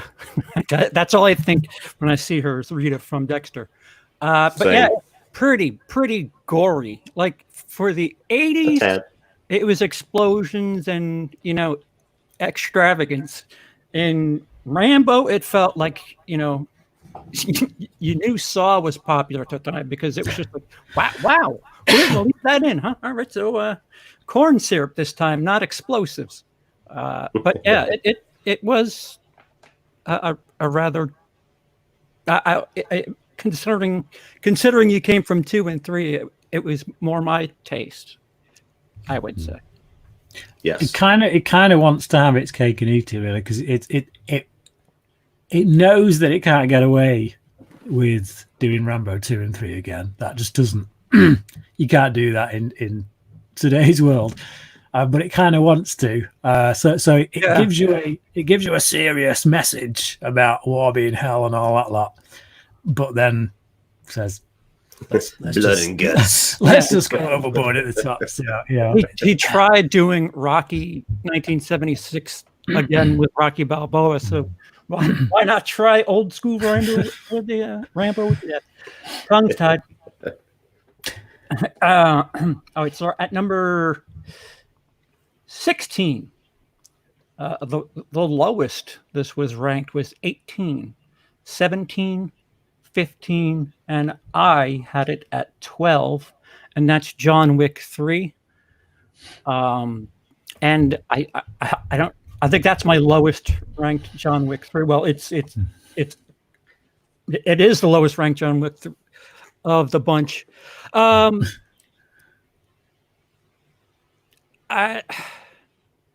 Somebody else action. The ending doesn't work. It's got everything.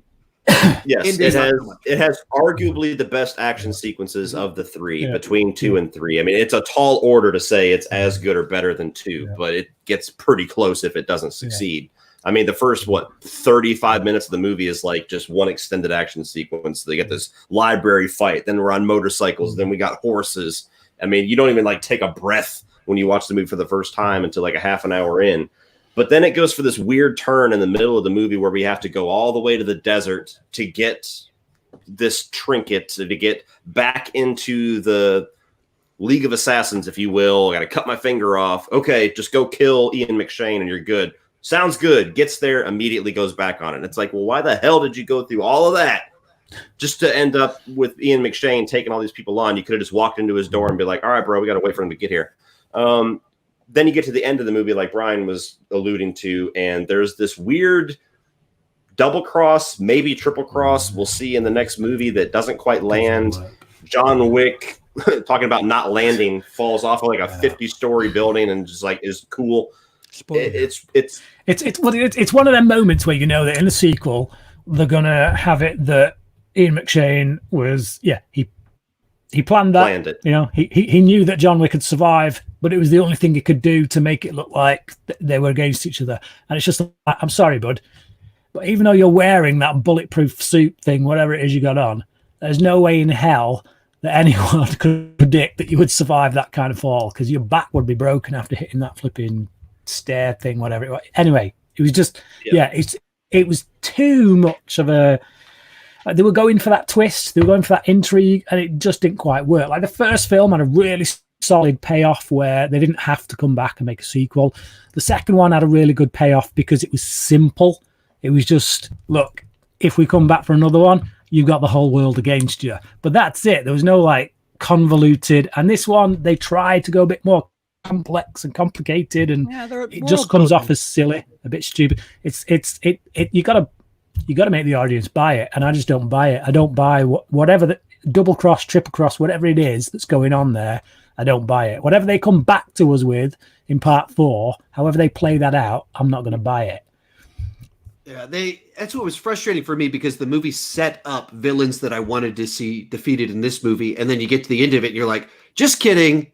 All of those things will be resolved in the next movie, and this guy's also bad, and you're like, whoa, what you could have closed out a trilogy really nicely. Like you had all the pieces, you had all the plot points, you set it all up, but you turned it into 2 movies or 5 movies, whatever it's going to be. It's weird because it delivers all the action that I want. It does all these things that I absolutely go to these movies for, but it has one of those endings that just makes me go, you put a bad taste in my mouth at the end. Yeah. Payoff to your point is earlier, so... Sean. To your point earlier, that whole prequel to the sequel that I really wanted, that's kind of how John Wick 3 feels to me. And if I'm remembering it wrong, I'm remembering it wrong, but I could have swore for the longest time leading up to John Wick 3, they were marketing it as him going to take down the leaders, so whatever, the high table, I think is what they call it. And then it almost feels like halfway through the production, they're like, look how much money the last one made. We need to go for another one. And then they just inserted that weird plot point to stretch out the middle act of the movie and just shoved the real third act of the movie to the next movie. And yeah, it felt like that when I watched it. I liked it much more on rewatch, but in the theater, that really bummed me out because I was like, this is a stepping stone movie now. Now you're just making me watch this one to get to the other one. Yeah, it's a nice exclamation point to the series so far. Otherwise, you take the ending out of John Wick, it's a pretty strong franchise. It's very strong. It's just, again, I just think an ending. I mean, like one of the rules of screenwriting really is you got to know where you're going. You got to know where you're getting to. And if you get to the end of the movie and the audience doesn't know where you're getting to, you've not done your job. And it's like the payoff is everything. That's why you watch a story. You watch a story because you want to see it unfold and see where it's leading you. And we've not seen where it's leading us. In the second one, I think the reason that it got away with doing like this cliffhanger ending because it closed out its story. All the people that you were frustrated with, it resolves all of that. But in his journey to overcome the villains of this movie, he does something that sets up the next movie. Yeah. Whereas this movie, the whole movie sets up a third act that's not in this movie. Yeah. And then at the end of it, they have to find a way to explain why that didn't happen. So then it's double cross, all this other stuff happens. And you're like, this is frustrating because, man, so many fantastic actions. Like we haven't even talked about the dogfight shootout sequence. It's just incredible. So good. And Halle Berry, like the plot line by which she's in it is weird, but she adds it like she absolutely is on point and joining in on all the action and everything. There's so many frustrating things for a movie, or so many great things in a movie that I feel frustration towards whenever I think about it. Yeah. The funny thing, and I don't think I didn't remember this from my first watch, but I cracked up because the whole thing with Halle Berry gets kicked off because they shoot a blank into the dog to like scare her, and she just gets pissed, and then they just lay waste to this entire organization, and then she's like, "Sorry, he shot my dog," and he's like, "I get it."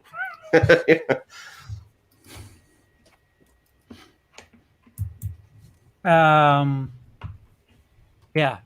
Likewise. So, number 16. The lowest ranked was 25, then 14, 13. The highest, number 6, Sean, is Bourne Supremacy. Ooh. Take it away, Uncle Sean. I mean, just kind of the Bourne franchise in full swing. With what I really dug on rewatch this time through is just picking up on the fact that the first one's not really a spy movie. It has spy stuff in it, but it's really a chase movie. It's a road trip movie with a spy character and spy stuff all around here. Whereas when you went into this movie, he goes into proactive spy mode using his skill set to try and hunt them down, get some revenge, get some answers. And so it just really worked for me watching through for this video. Yeah, Supremacy it's I could see the argument for pretty much any of the first 3 Bourne movies as like my favorite or which one you prefer, because it's kind of the same idea. It just depends which. Do you like Doug Liman action? Do you like Greengrass action? When you get to Supremacy, I love how the movie kicks off. I love the whole plot point with the girlfriend and them swapping seats, and now you have this, you know, Carl Urban before he was Carl Urban, kind of having this whole plot point that sets him back off on his vendetta against Treadstone. But the movie takes a long time to where it's just kind of him walking around doing Bourne stuff. So it's a movie that I enjoy. I like the whole thing with it was in the trailers as a big marketing point where she's like, you know, how do I find her? And he's like, she's right next to you. And they're like, oh, where's he at? That kind of stuff is cool. But if I'm going to watch a Bourne movie, it's just, it doesn't have enough of the stuff, enough of the standouts for me. So this one kind of is lower on my list. It's a good Bourne movie. It's just not my favorite. Yeah, it's my second favorite Bourne film. I do still prefer the first one, and that's primarily because I like the fact that Bourne has got somebody to bounce off of. So when they kill her in the opening of this one, it's kind of like, oh, I kind of liked what they had in the first film, and now you've taken it away. All right, but that shows you, you know, what a good job they did of building that character up in the first one. So, yeah. This is the first one with the shaky cam, right? Yeah. Yes. Supremacy. And that's another thing that holds it back is it's green grass action, but the third one, Ultimatum, is the one that I think is the least egregious to me. This one is one of the more egregious. Nah. Yeah, I'm not a big fan of shaky cam. I like everything on tripods. You know, tension. I just want a slow moving camera. Tension by one.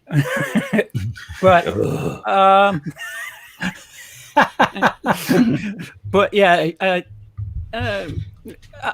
Bourne. Like I said, I think I said it at the open. Bourne and Lethal Weapon. You're gonna have a hard time getting positivity from me. So that's what you're getting from me. There's a scene in Bourne Ultimatum. There's literally a scene where somebody's head takes up that much of the screen, and then you see the person like that talking to him, and that's literally like the scene. And you're just like, dude, come on, just shift the camera over a little bit, please. There's a fight scene in Supremacy that's like, you know, the action's down here and they're scuffling, and then it's up here. And it's over here. And the camera's doing this the whole time. So that was Bourne Supremacy. Number 14. The lowest it was ranked was 17. The next was 15, and a 2-way tie. Cody, we had Ultimatum at 11. Ultimatum is my favorite of the Bourne movies. Like I said before, I kind of alluded to it. Some of these movies are basically the same templates. You have your chase scene, you have your, you know, driving scene, you have your hand-to-hand combat scene. And to me, this one has the series best of most of those Bourne templates. I love the whole tent sequence with the reporter that he's trying to protect, and they're kind of weaving in and out of the crowd. That's an awesome way to kick off the movie. I think that the fight scene with the asset with the book is my favorite fight scene of the Bourne franchise. And I actually kind of like how the movie ends on a quieter note. You know, most actions, like closing out a trilogy, you would expect him to just lay waste to this building or, you know, there's explosions. And it's really not. He gets the little truth that he needed. He tries to get out. He gets shot, lands in the water, and it kind of bookends visually with the first movie. And I think that it works really well. Julia Stiles, her placement in it, that I can understand that, knocking it back for a few people. She's kind of a weird placement in this whole franchise, to be honest, how she keeps coming back into the fold. But yeah, if I'm in the mood for a Bourne movie, I usually am fighting between the first one and the third one. I like how Bourne kind of becomes Clive Owen when he repeats the line of dialogue that Clive Owen said to him in the first one, when he says that look at what they make you give. Yes. When Clive Owen's dying, that's kind of what he says to him, and then he says it to that other guy just before he gets shot. But it's for me, the big revelation at the end of that film just didn't feel quite as revelatory as it should be, and I preferred the ending of Bourne Supremacy, in which he's actually confronting his past in the sense of visiting a victim. I agree with that. Of him. that scene to me where he sits down with the daughter of the people he killed. There's much more power to it than anything at the end of Ultimatum, and for me, that's one of the reasons I prefer Supremacy. Is the payoff is much better. Yeah, I'd agree with that. Of just, it feels like the whole thing's building up to like these big gigantic reveals, and then your big climax to the film as well as the trilogy. It's kind of an exposition dump where I was like, okay, now I know, but I didn't feel something. Yeah, I didn't feel like I knew something that was worth. Right. Yeah, it wasn't because Oh, you chose to be an assassin yourself. Well, okay, that would kind of make sense, really, wouldn't it? All right, fair enough. Next. Yeah. So I screwed up.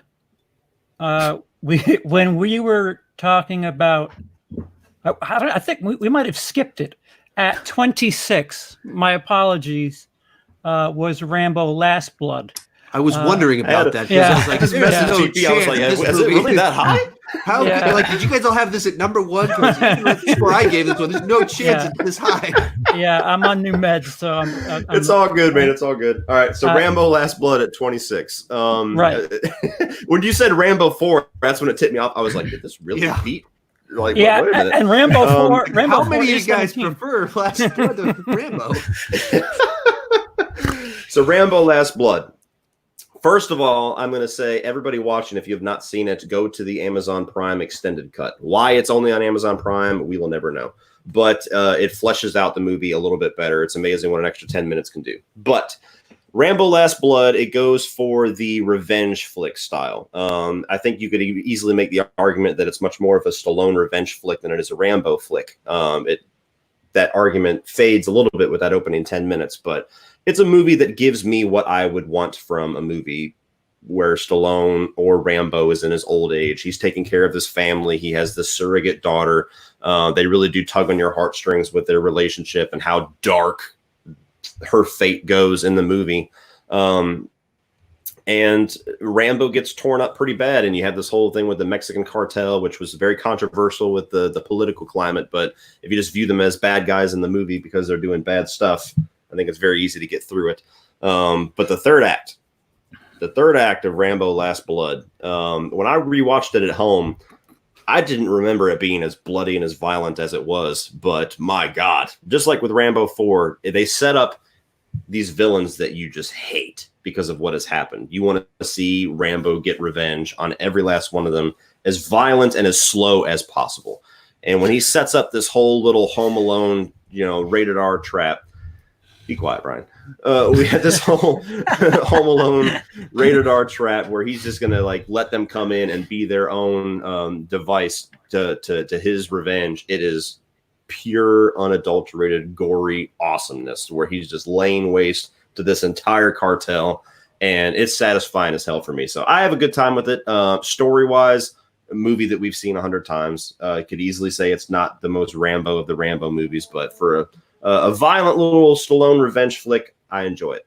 Yeah, but the only Rambo movie to actually feature colors. There's that scene where he goes into the nightclub or whatever, and I'm like, oh look, there's pinks and purples in this movie. That's crazy. But yeah, stinker. That's my bad. So I figured out what happened because Bourne 5 was right above Rambo 5. That's and my mind read up above the 5, and that's what happened. I think. That's all good. If nobody has any thoughts they want to get out, we'll go right back where we were. Yeah, I mean it's Stallone's cynical version of Taken. Yes, and that's I prefer it more as that than I do as a Rambo movie. It's a really odd follow up to where Rambo 4 ended, which Rambo 4 bookends the original film. Agreed. And then this one, it's now let's just tell some really dark stuff at the end that takes away. I don't know if you call it hope, but the finality, coming full circle, it gets lost when suddenly it's and then things really get bad afterwards. Yep. So 13. The lowest rank was 17, 14, 10, and I had it at 9. And that's stipulation. I watched the unrated or R-rated cut, but it's Die Hard 4 or Live Free or Die Hard. Is there any other cut of this movie? Because I choose to live in a world where there is not. Yeah, there wasn't a Blu-ray for this until they made that box set, so that's kind of frustrating. It's quite okay. It's good film. Solid. Yeah, it's not if you compare it to something like other what's his name, the director from Underworld? Bad Boys 1 to 3. Len Wiseman. Bad Boys 1 to 3. One more time. Len Wiseman. Len Wiseman. Yeah, he directed this, right? Yes. Yeah. It was fun seeing his style. I mean, up until the fighter jet, you could have probably done without that. But it was just fun seeing new stuff, interesting ways to show us things that get blown up and things like that. And again, you have to go R-rated. It's a completely comfortable movie in its R rating or unrating, whatever. I won't gush on it too long so we can quicken the back half a little bit, but Die Hard 4 to me is I can see the argument that it's too over the top and it just kind of kills the groundedness of the other films to a degree, the little bit that it does have. But Die Hard 4 to me, if you want an action film and if you want John McClane, it's awesome because John McClane is probably at his funniest in this movie alongside the first film. That it's very well written for his character. Bruce Willis, you can tell his heart and soul is there. Justin Long pairs really well with him. And Len Wiseman, look, say what you will about the guy. He knows how to direct action. And the action sequences in this are awesome. They get off the rails in the last 10 minutes, but a damn good action movie. And yes, there is no PG-13 cut of this film. Let's forget it. Let's act like it never happened. Watch the R-rated cut because it jumps a full star when you watch that. I've never understood people's complaint about the fighter jet, saying it's so over the top. You're talking about a character who in Die Hard 2 fought on the wings of a moving 747. It's like we've seen him do this stuff before. Why is it all of a sudden overblown and hard to believe? It's like they brought it back down in 3, though.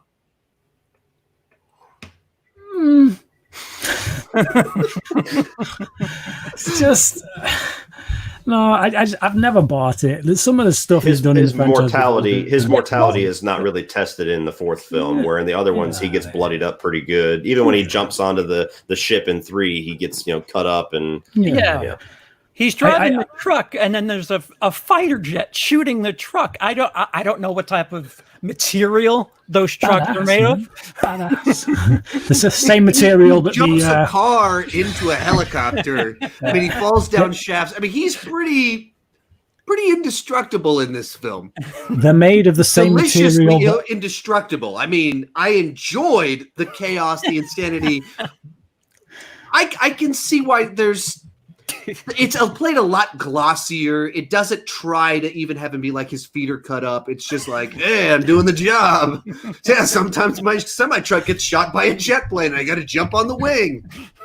In answer to your question, it's made of the same material that wire fences in Terminator 2 are made from, okay? Because when a nuclear bomb goes off, those bad boys do not go down. I was wondering where you were going with that. Make me look at some minute or two with a cockeye. I don't want to do that. What do we got next? So 12 is the lowest rank was 16, the highest rank was 8, and it's John Wick, the first one. Biggest surprise ever as far as action movies go in the past 10 years. I don't think anybody expected it. They dropped the trailer, like 3 weeks before the movie came out, and everybody was like, what's this thing with Keanu Reeves? It might be kind of good. And then it just reinvents what an action film is all of a sudden. Gunplay is awesome. Very simple plot. They kill his dog. Now we got to go kill them. Cool. I'm on board. The only criticism I've ever held against this movie is that I never buy that he gets into a hand-to-hand fight with the main villain and doesn't kill him in 5 seconds. He actually, the movie teases that he was mortally wounded at some point. I think it starts with him dying or looking like he's dying. Never bought it, but it's still easy to kind of go on that ride, especially now that we have 2 and 3. It's good. Oh, yeah. Yeah. It's very good. Yeah, it's very good. How many people mourned the dog more than his wife? Be honest. But yeah, I mean, it's just, all the things people love about it, of just having a really distinct style for the action, shot in a way that you can see everything happening. Great world building that didn't feel like it had to over-explain everything, that made you just curious enough. That it just kind of took a very straightforward, simple plot, and then all the details filling in all the gaps, done really well. Great cast, like with Willem Dafoe, just executed really well. It does show the real, like the true art behind an action film in every sense of the word, because you get someone like Keanu Reeves who puts, like, he's not the best actor in the world, but with physical stuff, he just commits. He puts everything into it. Like, there's shots in, I mean, like, even going back to Speed, there's a shot in that where a car hits him, and that's him. You can see that it's Keanu Reeves doing the stunt because it's in a wide and the actor didn't change. And it's like, and that's what he brings to a film like this. And when you can get an actor who does that, you can put the camera on a wide and just let the scene run, and the action speaks for itself, rather than having your MTV style, trying to cover up the fact that this is a stunt double, that's a special effect, this, that, and the other. No, this is Keanu Reeves doing this stuff. You can go on a wide, and it looks bloody great. So, yeah. So number 11, the lowest rank was 15, and the highest rank was 7, and that's the first Bourne. Bourne Identity. Bourne Identity. I just have Bourne. Sean, you had it the highest. I just love Amnesia action thrillers. I love Amnesia too. I wish I had it. But yeah, I just love Amnesia action thrillers. The fun concept of what if you woke up and you had all these skills is always interesting to me. Add to it, I enjoy kind of the road trip vibe to it, of blending spy stuff, action stuff with Amnesia. I'll put it all together. And then I enjoy Doug Liman's direction more so than Paul Greengrass. Greengrass. Absolutely. Probably shouldn't do that with a computer. Well, technology. Well, they do it with cameras, so I don't know. That's true. Yep. When my Long Kiss Goodnight Blu-ray is out of whack, I like throwing this on all the time. No, the first Bourne Identity is a great movie. It kind of reinvented Matt Damon's career, and it also kind of reinvented once again how we view action heroes. Because I remember pretty much everybody, when he was cast in this, were like, that guy is in an action movie? What? And now you wouldn't ever think that. Like, Matt Damon's doing another action movie. Okay, cool. The Bourne Identity, the simple story, amnesia. We got to find it. What's going on? Who am I? What am I? It set the template. You have a chase scene. You have a fight scene. You have people with the earpieces trying to figure out what's going on. But it's Doug Liman. Absolutely prefer his style to Greengrass. I love the whole showdown at the end with the professor, aka Clive Owen. It's a good movie. Good kickoff to a franchise. Reinvented what we expect from fight scenes for 10 years. Changed Bond as well. Casino Royale exists because of the Bourne franchise. Well, everything like that style is kind of because of Bourne. I would say, like I said, I wish I could count the accountant on this list, because the accountant feels like something Bourne-ish, but I like that better for some reason. Yeah. I don't know why I keep bringing it up. Good movie. Good movie. Yeah. So getting a sequel as well, I think. I don't know. They said it was, but it doesn't. They haven't had an update on it, so I'm feeling like that one might not be happening. Are we I was ever very gonna have excited when they movies? said it. Are we That's ever true. going to have movies? There's a super chat. My only problem: how does the son and crew only? The only ones to not know of John Wick, especially when it was only 5 years ago he worked for his dad. It's a good point. Because reasons. Yeah. I mean, they do play the son up as an idiot that's disconnected. He's not portrayed as in the know. The whole idea is he's this idiot that's just selfish and isn't respected by anyone. So I like, it's a little bit weird that there's such a gap between he's the son of this guy and John Wick is John Wick and he has no clue who he is. But the movie doesn't exactly in any way paint the son in a good light or intelligent or anything like that. He's off doing his own things, trying to be Mr. Gangster, and it's just like his dad just kind of tolerates him being on the fringes just to keep him there, and that's it. So I don't think this guy knows what he has for breakfast, to be honest. He offers John Wick cash for his car and then basically says, I'll just steal it instead. Yep. Okay, so the middle two rankings here are 7 and 4. The highest ranking is 3. The lowest ranking is 27. And we're at Lethal Weapon 2. And that's Lethal Weapon 2. Yeah. I don't think anybody needs to say anything because that pretty much speaks for itself. CP, you're an idiot. Yeah. I do not disagree. I don't like. I'm not a big fan of Lethal Weapon, and doing them in binges really makes me angry, and I just felt like same shit. And I think Lethal Weapon 2 was the saxophoniest, and that was the real problem. Well, I give Lethal Weapon 4 out of 5 saxophones because it's Lethal Weapon 2 is my favorite of the Lethal Weapons. It's always close between the first two, but for me, this one has all of the chemistry and the fun that we had with the first one, but the humor's turned up a bit. You get the introduction of Leo Getz, which is very entertaining, the back and forth that they have. I like the villains, the whole kind of bringing the storyline back around about who killed Riggs's wife is an interesting little throw in there at the end. It's a damn entertaining movie. So whenever I'm in the mood for a Lethal Weapon movie, that's usually the one that I grab. I got my first FU. You did. You're right. Sorry. Keep it here for the rest of the first show. of many. You spelled cup wrong. I don't know what you're doing.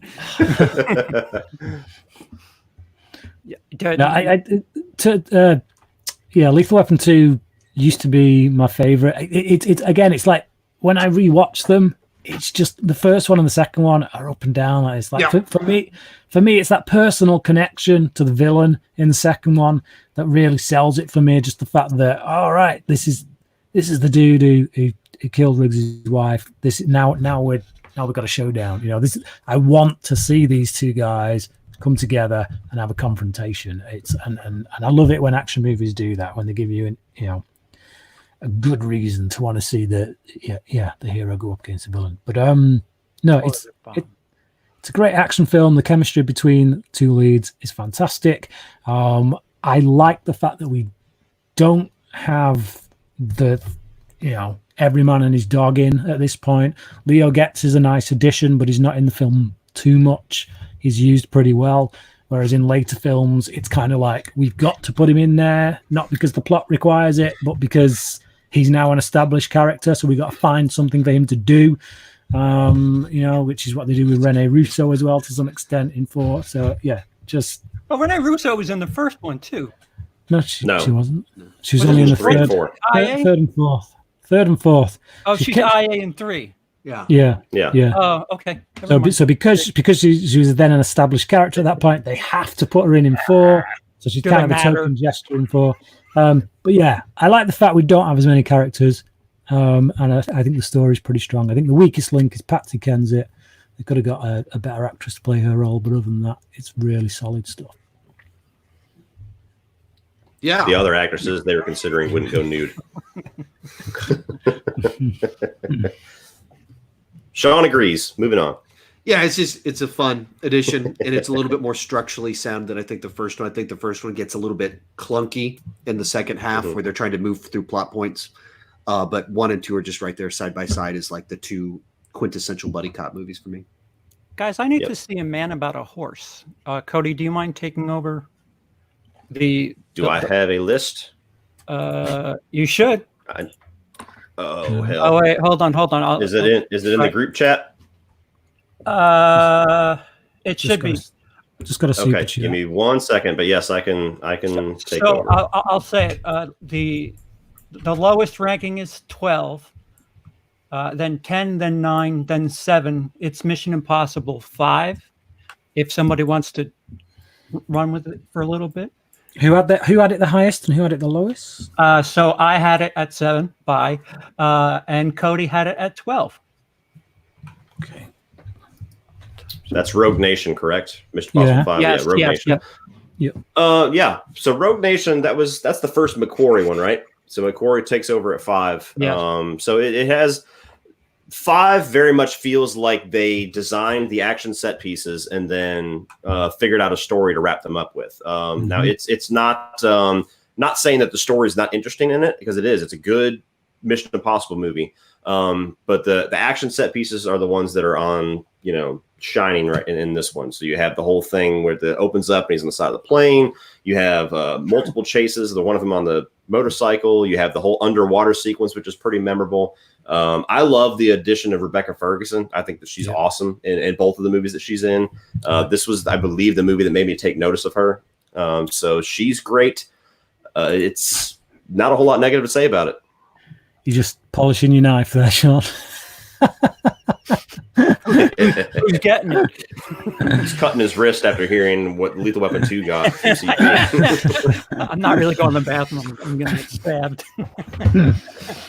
Yeah, I thoroughly enjoyed that one. What I dug about what McQuarrie did with his films is that he added in like a lot more connective tissue to previous movies. He did the world building. So it doesn't just feel as much like standalone stories, which I didn't mind it when they were doing that. It was kind of one of the appeals. But then when he kind of came in and started like, let's tie it all together, it really worked and built kind of this big world where you can see how the governments, multiple, tie into it, different agencies competing. Just a really nice way of doing that. Of course, like you said, Rebecca Ferguson is great. And then the stunt work is just phenomenal. So just at this point in time in the franchise, they're just really firing on all cylinders. Yeah.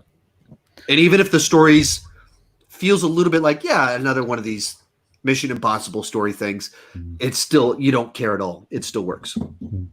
Going off what Cody said, that is indeed how Christopher McQuarrie approaches it. He's pretty much said as much. He sits down with the team first, and they come up with the action set pieces, and then once they've got them, that's when they come up with the story to thread them in. I think, for the most part, that doesn't really show.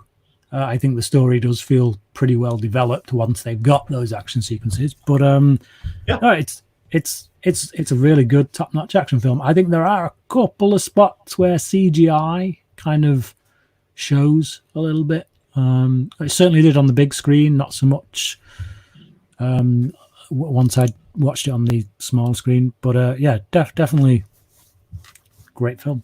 Really great film. And I do think Rebecca Ferguson was the find in that one. She was... Yeah. I loved her character. That. So... what are you smirking about, Cody? Nothing at all. Okay.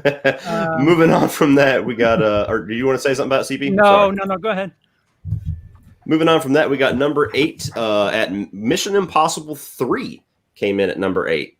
This one for me went way up in my rewatch. I always thought it was a good movie, but it wasn't until this most recent rewatch that I realized how awesome it really is. I think it's got the best villain of the Mission Impossible movies. I think the Philip Seymour Hoffman, especially that opening scene, like that's like Oscar level stuff right there from him. Not to expect anything less, but it's the villain is great. I love that it's much more of a Ethan Hunt centric story. It's about him and where he is and his love for this woman who becomes his wife, and it's the most personal of the Mission Impossible movies. But it also, with J.J. Abrams, you get some really good action sequences. Some of them are pretty interesting, like where you can read lips and they throw little elements like that in there to kind of twist it up a bit. I have a damn good time with Mission Impossible 3. When I first saw it, it was a little weird because it was couch jumping Tom Cruise era. So it was kind of weird watching his movies, but it's aged beautifully. Matt Lauer, you don't know science. I know the science. Man, crazy interviews galore just really ruined the reputation of this film. But if you just watch the movie, I mean, this has always been a rock solid Mission Impossible film and great kickoff to J.J. Abrams' directorial career. Yeah. I mean, and this is where it kicked off basically the current vibe of the Mission Impossible films, of the mixture of the spy stunts with the action stuff from Bad Robot producing them. Great side characters with, like Billy Crudup and Lawrence Fishburne joining in, because like everybody talks about the villain, but like Lawrence Fishburne, Billy Crudup are in this movie too. And so just and Aaron Paul. Aaron Paul is in the movie for about 10 seconds. So just a really solid Mission Impossible movie that unfortunately gets looked over because of crazy Tom Cruise at the time. Yeah, I've noticed that on this most recent rewatch, and I tweeted out, I said, Mission Impossible 3, Tom Cruise just married into the Pinkmans, mind blown. Go ahead, Brian. Shared universe. It is one of my favorites on the list. It's my second favorite Mission Impossible film. I just Philip Seymour Hoffman is my favorite actor of all time. So when he was announced as the villain, I was very happy, and I was not disappointed when we got the film. I do think it's a shame we didn't get quite a bit more screen time, but no, it makes a lot of impact with very little kind of screen time. But the action set pieces are just fantastic. For me, perhaps the weakest spot of the film is that some of the interplay between the team feels a little heavy-handed. There's a few dialogue scenes where it's about building character, but it feels like it's about building character. It's like, hey, this is the moment where you're going to learn something about this team member, and it's like, okay, bit heavy-handed. But other than that, that's literally my only criticism. As far as action cinema goes, I was just captivated from start to finish. And it's the film that kind of made me think, yes, Mission Impossible 2 is now a distant memory. We are back onto what is hopefully a really great action franchise, and I've not been disappointed since, it must be said. Absolutely. Moving on from that, number 7 comes in with John Wick 2. So we had CP had it at 6, Brian had it at 7, I had it at 6 as well, and Sean had it the lowest at 14, actually. John Wick 2 is my favorite of the John Wick movies. I really enjoyed John Wick. Had very little negative to say about it aside from the little final fight there. But John Wick 2 took everything, literally everything that I liked about the first movie and did it better. Mm-hmm. Action sequences are better. The story is better. I think the villain is better. I think that the world building, the little teases of it that we got in John Wick expanded pretty well in John Wick 2. And I love the whole rivalry with Common that's kind of teased throughout the movie, and they keep fighting each other. Then they bust into the Continental and they have to go dust each other off and go have a drink, even though they were just trying to kill each other. I love the way the movie ends, just blowing the dude away, don't care about the rules, sets up 3 perfectly. I have no negatives with John Wick 2 aside from, was it Ruby Rose, the mute character? Never really understood what was going on with that. That's about it. And that's a small little sliver of a negative. Like when I saw John Wick 2 for the first time, I didn't even know who Ruby Rose was, and I never really had a problem with her character. I just, she was just some kind of masculine chick who goes up against John Wick and made for a decent villain.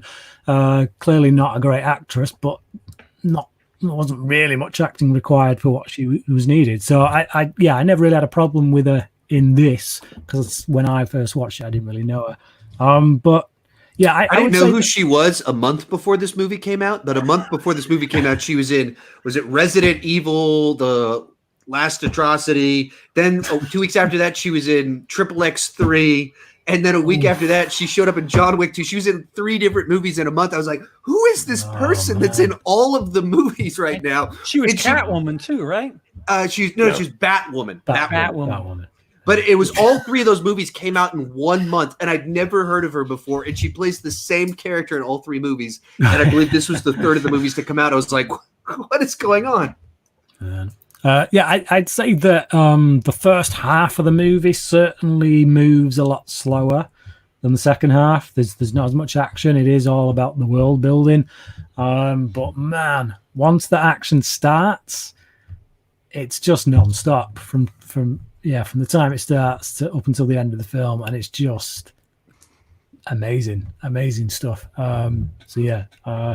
Loved it. Loved every minute of it. Could be the prettiest of all the movies. Mm-hmm. Yeah. It's good. Just because I have it at number 14 on my list, keep in mind I would go positive on all but like the bottom two of my list. Yeah, so same. Even when we're hard 31 and 31. Yeah. when we're crapping on some of these, we're not actually. They're movies we would recommend you check them out. We just really enjoy a lot of them. The majority of the movies on this list get at least a 4-star rating for me. Yeah. Like, once we're hitting like the low 20s, you're talking 4-star, 5-star movies. Yeah. It's like the B pluses on this list start very low. Like this was a B plus or above for me. I don't remember if it's a A minus where I'd land on it, but it's that degree for me. Yep. So number 6, we have Lethal Weapon, the original. So this is the highest. There was a Lethal Weapon super on the chat list. from Al that we didn't talk about. Yeah, If If you want to go grab that one. I'm coming, Al. Where are we at? There he is. Al from Dark Side Reviews. This super chat is just to have you say aloud that John Wick is the best action franchise ever made, and you're all off my Christmas list if you disagree. I agree. Well, I guess we're going to have to rely on Woody Bowen for Christmas gifts then, because I disagree. Thanks for the super chat, Al. If we picked of the last decade, maybe. Yes. Maybe. Of new action franchises, yeah. The most I don't know. consistent. Yeah, pretty easily. Consistent, yeah. But of all time, I don't think I would get there with you. But there's several ways you could. I'd give that. We'll see how they close out the franchise. Yes. Maybe if they have a really strong 4 or even a 5, maybe that'll tip the scales. I quite a think bit. you need But the longevity. Yeah. Yes. So number 6, we got the original Lethal Weapon. That's the highest lethal weapon on this list. CP had it at 16. Brian had it at 3. I had it at 9. Sean had it at 4. So Brian, since you have it at the highest, tell us about Lethal Weapon. It's an absolute classic. It didn't start the buddy cop genre, but it certainly was the one that solidified it. We'd had films like 48 Hours before it, so it certainly wasn't nothing. It was nothing new in that respect, but it made a star of Mel Gibson. The chemistry between the two leads is absolutely on fire, and just that whole notion of putting these opposites together and they somehow make each other better just became the staple of cop movies, buddy cop movies. So yeah, like it's if you're quite young and Lethal Weapon is just something you're only getting around to, I can very much imagine you watching it and thinking, yeah, it was all right, because you've seen everything that it's influenced. Yeah. So it's very easy to understate just how much of an impact both this and Die Hard had on the action movie.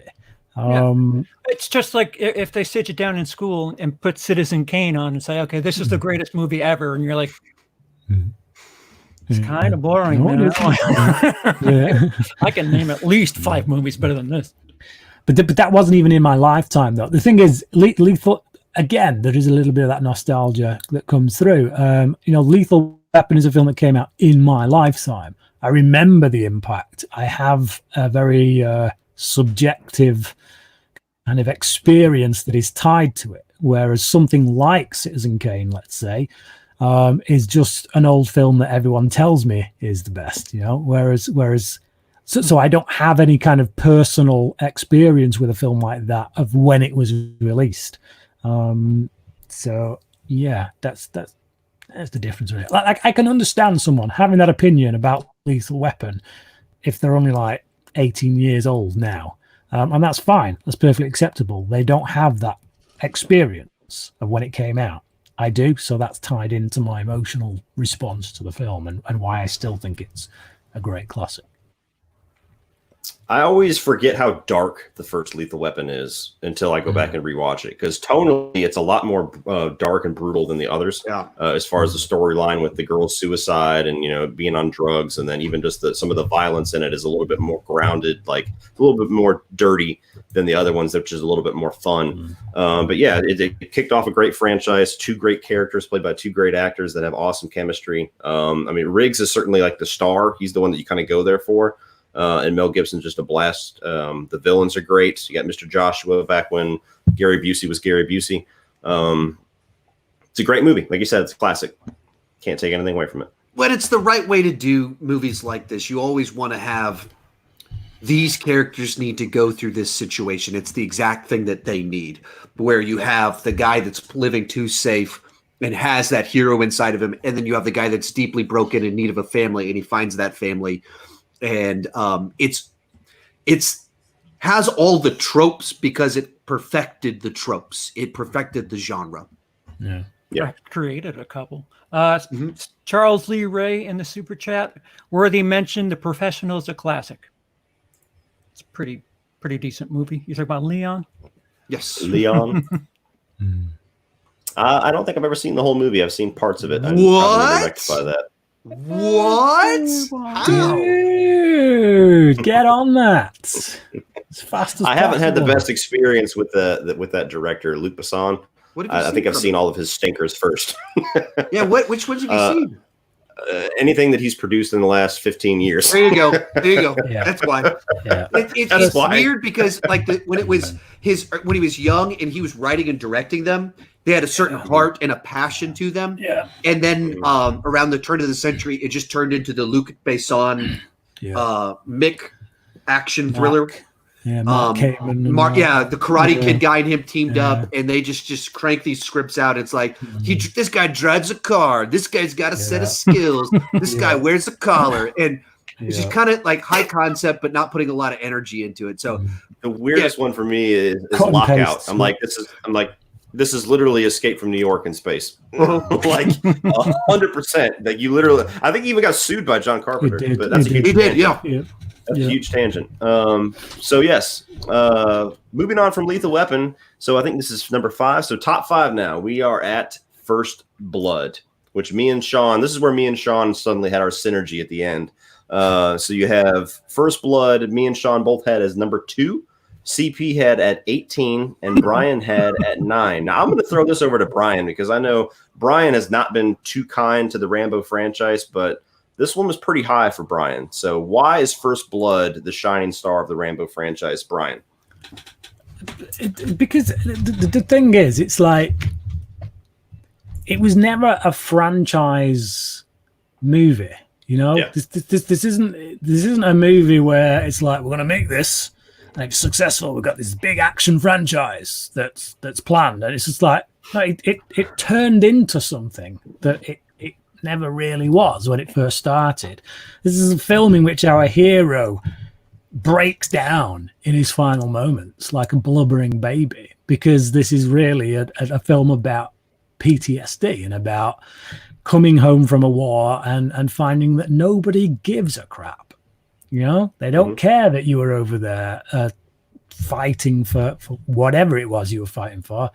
You're just some dude who is now over here, and you've got to fit into a society that doesn't care about you. And that's what the film's about. So, it has something to say. It kind of fits in with Mission Impossible as the one that's really good, but in this group is kind of out of place. Yeah. Like there's not really any majorly overblown action sequences in it. Okay, towards the end we get, when he kind of gets locked down in the station and he's, going a bit gun crazy with that. But there's no wild explosive set pieces in that regard. It's a character study. It's a character driven film. It's a thriller. So yeah, and it's top notch. And it's just the character of Rambo is never more relatable than he is in this film. As soon as we get to the sequels, it's about the muscles, it's about the explosions. Oh yeah, it is. It's about the big guns. Big guns. So it's just I prefer that movie than the other ones that we got. So, yeah. Yeah, I grew up with First Blood. I still love that original. It's definitely, considering an action movie, you want to be light on the term action because it is more thriller, more drama than it is action. But I love the story. I love the character. I love where we find him in the beginning. I think that Brian Dennehy, rest in peace, is a great villain. The whole sequence in the woods where he just takes all of them out in a matter of minutes is awesome. The whole showdown in the town, just Brian Dennehy's ego not letting it go. It's an absolute classic. It's one of my favorites of all time. And that Brian Dennehy is a villain in a certain sense, or he's the antagonist, but he's not really villainous. He's an overzealous cop that misreads the situation, doesn't see the faults in his friends. He assumes the best of his friends. He assumes the worst of the stranger, but they're all very human mistakes. There's nothing on his part of like, he does not perceive of himself as this vindictive, angry person. Some of that's his ego. And that's what makes it compelling is that they really it's two people, the wrong situation, pushing each other and behaving in a belligerent manner that just keeps escalating it because neither one of them will back down. Just, everything you guys have already said. It's a movie that has things to say about the way veterans were treated. That's where some people talk about, like, maybe they could remake the Rambo movies, but it's so tied to a specific war in the way the veterans of that war were treated that I think America learned that lesson of like, that was bad the way that they were treated specifically.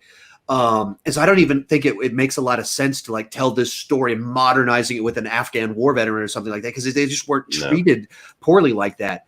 Or in the same way, not to the extent. I'm sure there are stories, but that's flipped completely in today's society. Now it's support the troops no matter what. It's the people pulling the strings that you can be mad at. Right. I think if you were going to do a remake of Rambo and revamp it, I think what you do is you would change the tack. So it's not the people back home that are the problem. It's the people actually in the military themselves that are the problem. So. I know. I mean, I don't know about you guys, but certainly over here, during the last Gulf War, we had some issues with that came out about bullying within the military outfit, so to speak, and it became quite a big issue that took over the news a lot. So if you maybe zone in on that. And Rambo instead becomes a soldier who actually gets pushed too far by his own people, and then go that route. Then I think there's room to maneuver. But I get what you're saying. It's just you can't really tell the same story as that original film. Ronnie Den, $5 super chat. Thank you. Do you guys enjoy the Lethal Weapon ending with Gary Busey versus Mel Gibson in a range street fight? Absolutely. The victory is already there. The ending is just about him proving to Gary Busey that I'm better than you. That's why he won't, like, they're all like, you want us to take him out? And he's like, no. So, I don't know what there is not to like about it. I mean, it's tough to see exactly what's happening at certain points in times. I think it's got some shaky cam to it. So I think there's criticisms on it could have been all Greengrass school of fight choreography. But it was actually the Gracie family before Brazilian Jiu-Jitsu became incredibly mainstream with UFC. They worked a little bit on this with some of the stuff that Mel Gibson was doing in that final fight scene. And so this was some of the first time Brazilian Jiu-Jitsu was brought to the mainstream. Cool. Fun fact. Fun facts with Uncle Sean. Coming in at number 4 is Die Hard with a Vengeance. This was actually CP's number 1. Yeah, it was. Which shocked the hell out of me. I thought Mission Impossible 6 was going to be an easy number 1 for you. But CP's number 1. Brian had it at 12. I had it at 4. And Sean had it at 8. So CP, Die Hard with a Vengeance. Is it just because it's in New York? Let's be honest. Yeah. I mean, us New Yorkers, we stick our chests out and say, you know what, that's distinctively ours. No, it's essentially Die Hard 1, but Samuel L. Jackson is somehow mixed in. I guess, I don't know, you replace the cop with it doesn't matter. It's the same movie. It's everything's believable. Why the brother Simon is after, like, why he's specifically going after John McClane in the beginning, and then it I don't know, it just plays better. The stakes are raised specifically because of the name of the villain being revealed. Right. Yeah. It's John McClane in his wheelhouse. He's in New York. I think Sean really harps on this when he talks about this movie, that it's the only Die Hard movie with the New York cop in New York. And it does have its own specific flavor because of that. I like the whole plot point of going around the city and diffusing bombs. To me, that makes it to where you have John McClane in a Die Hard situation, but it's not doing the mistakes of the second one where it's like, okay, we're just going to recycle a formula. They do something new with it. And him and Samuel L. Jackson you want to talk about chemistry? Those two are awesome. So yeah, I love Die Hard 3. I think if you had a better final conclusion, it competes very heavily with the first movie. If you want to hear a great little interview with the guy that wrote the script for it, Jonathan Hensley, it's on YouTube. It's called The Dialogue, Jonathan Hensley, and he talks about the origin of the script because he wrote it on spec as just a random script called Simon Says, and that they loved it. Like, it sold for like $1 million. I mean, it was this huge payday for him. And then, he talks about the intro sequence, like the thing that like really solidified it was that part with the cop walking down the street with the sign on it. And like talks about all the back and forth that you can imagine with studio heads were like, we love this scene. And then as soon as like they start having about developing it, they're like, we hate this scene. You need to cut this out of it. They can't do that today. No. There's no way. And then basically got into the hands of John McTiernan, who was looking to do the next Die Hard. And he read it and he went, this is our next Die Hard. And so then the first 45 pages of it, the first 45 minutes of it, it's just Simon Says with the name swapped out. And then it changes a little bit when you have a Gruber coming into it. But great interview and it kind of explains why the movie works so well. They weren't trying to make a Die Hard sequel. They just wrote a great thriller about this cop in the city and racial tensions and stuff like that. And it just fit perfectly with John McClane. They Hellraiser. They had a cop script and they said, all right, throw him in page 5. Is that the same Jonathan Hensley who directed The Punisher? Yes. He talks about that one too. He gives a backstory on how he his budget was cut in half right before it started. He was supposed to do a Hulk movie, the Ang Lee Hulk movie. Like he was one of the original people. It was going to be him and Joe Johnston. And then Joe Johnston dropped out. It was going to be him. And then the studio had swapped out. So then Ang Lee was the one that did it. We got whatever that thing was. It's a real cool little series, the dialogue. And it's like 90 minutes long. And he's a straight shooter. Like he doesn't like mix words. He like talks about how he wrote he was one of the main screenwriters on the movie The Rock, but because of arbitration, he didn't get his name listed on it. And he's like, yeah, I mean, like that's my movie that I wrote. And it's the biggest frustration of my career is that in arbitration, I didn't get credit on it. But he's just a real straight shooter about everything. And he criticizes the Punisher about things he didn't think worked about it, things he did like about it. So anyway, what are we talking about again? Die Hard with a Vengeance? Die Hard with a Vengeance. It's just, for me, it's up there with the first one. It's so good. But then that ending is so anticlimactic. Like, again, it's that payoff thing. It's just, if you don't have a good payoff, it really loses you some points. It's an absolute blast. It's a brilliant action film. Like I say, nearly every step of the way, it's up there with the first. If they'd have just had a good showdown at the end, a really good payoff, then it may even be my favorite Die Hard film. But as it stands, first one's just that little bit better. There's a fun little Easter egg. The detective who's wearing glasses, the guy who chooses glasses from Die Hard 3, he was actually a regular old cop in Die Hard 1. He doesn't have a speaking role in Die Hard 1, but you could clearly see that the guy who ends up being a detective in Die Hard 3. I want his side story. Spin off. You may get it before Disney got it. You may have got it. Top 3. So coming in at our top 3 spots, number 3 is Mission Impossible: Ghost Protocol. That is my favorite of the Mission Impossible movies. I had it at number 3. CP had it at 5. Brian had it at 6, and Sean had it at 7. To me, Mission Impossible, like the last 4 of them, I could understand any argument of this one's my favorite over this one. Yeah. The reason why Ghost Protocol is my particular favorite, I love the action sequences. Obviously, it's the same thing you can say about most of them. The action sequences are great. It's shot very well. I love Brad Bird's direction in it. The team chemistry in this one is the strongest for me. When you have Jeremy Renner and you have Simon Pegg and I forget the lady's name off the top of my head. I always want to think of the girl from Flash because I think that's like her cousin or something. But the team chemistry and the humor in this film is off the charts for me, especially with the addition of Simon Pegg as the regular out in the field now. The whole sequence where they have the tarp where they're kind of shining the image behind them, and he stands up and he's like picking his nose and he's like, oh, like that cracks me up. When Tom Cruise is doing that awesome stunt off the building and he comes in and he's like, woo, all right, I got the numbers changed, and they almost died. It cracks me up. So the villain is not the strongest in this one, but to me, the team chemistry overshadows that, and I have an absolute blast with this. So this is my favorite of the Mission Impossibles. Yeah, I think Paula Patton, thank you so much in the chat. That scene on the tower where he's with the gloves and the failing and he's slipping.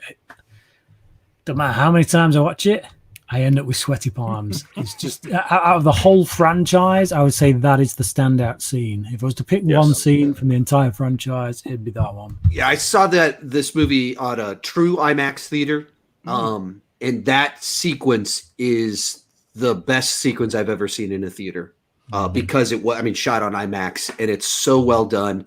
It's still funny, and when you combine it with that insanely tall screen, you just feel like you are going to the edge of the building. I had this one a little bit lower than you guys. Obviously, love this movie. Would give it rave reviews, or did give it rave review. But I think it loses energy after the Dubai sequence. It has such a peak. That's fair. At an hour and 10 minutes that the rest of it is kind of doesn't feel like it has as much energy afterwards. But A-, A. I think I'm gonna love this movie. And that, I legitimately mean that. That's the best sequence I've ever seen in a theater. I think that's the problem. Is just that right when you have a scene, when you have a sequence that's that good, then the rest of the film is going to feel like a bit of a come down. Pardon? Fair enough. I said not in Fallout. Not in Fallout. Speaking of Fallout, number 2. Mission Impossible Fallout. Like I said, I was banking. I would have bet money this would have been CP's number 1, but it was Brian's number 1. Brian had it at number 1. CP had it at 4. I had it at 5, and Sean had it at 5. Brian, Mission Impossible Fallout. Thrill me. Just it's first of all, it's so character driven, and it brings all of the movies together, like what Sean was saying before with that connective tissue. Yep. Suddenly they're not just all standalone movies anymore. We're all connected. It pays off things that were left hanging in previous movies, so we get some closure on a lot of the story elements that have been left hanging. And the action set pieces are just bloody incredible. Like, just from start to finish, when I watched this, like I watched this one on IMAX, and I was just like that scene, the Dubai scene, I kind of felt like I did with that, but throughout this entire film, and it just seemed to it just never let up. It was. You're like, there's no way they're going to top this. And then, right. He's dangling from a helicopter. They're fighting on a cliff. Yeah. It's all still exciting. Yeah. And it's like Tom Cruise learned to fly a helicopter. I'm surprised he couldn't already, given all the stuff in his repertoire of skills. But actually broke his ankle, too. Yeah, which you see in the film. He learned to fly a helicopter. Okay, just so that they could stick the camera in there with him and have shots that look like it's Tom Cruise flying a helicopter. And it's like the commitment of the guy for that's action cinema right there. They're not doing stuff with stunt doubles. They're not like filling it in with effects. No, they're getting your star to fly your helicopter. So all you've got to do is put the camera in position, and it just gives you amazing cinematic shots. You've got a villain in Henry Cavill who offers a really good physical presence, physical threat for Ethan Hunt. Like, there's one thing I would say about the previous movies that is lacking, that a lot of the villains tend to be more of an intellectual sort, and the fisticuffs you have a couple of fisticuff fights with like the odd underling or whatever, but there's no like big bad in which at the end gloves are off, Ethan Hunt versus whoever, and it's smackdown. And that's what I like in an action movie. I like to have a really good, strong villain who, at the end of the film, there's going to be a smackdown, and when it comes, it's a payoff. And it is a payoff in this film. Cavill's great in it. It's just all the action beats are fantastic. They bring back all these different characters from previous movies. But unlike, say, Lethal Weapon, where it feels like they're shoehorned in, or they don't quite know what to do with them, or some of them become annoying, they're all utilized in a really good way. They're all part of this team. They all deserve to be there. They're part of that, what makes the team strong. It's just a damn good movie, and I honestly have no negatives about it. I sat there in the cinema when I watched this first time around, and I was like, I don't know that I've had this kind of experience with an action film in the cinema since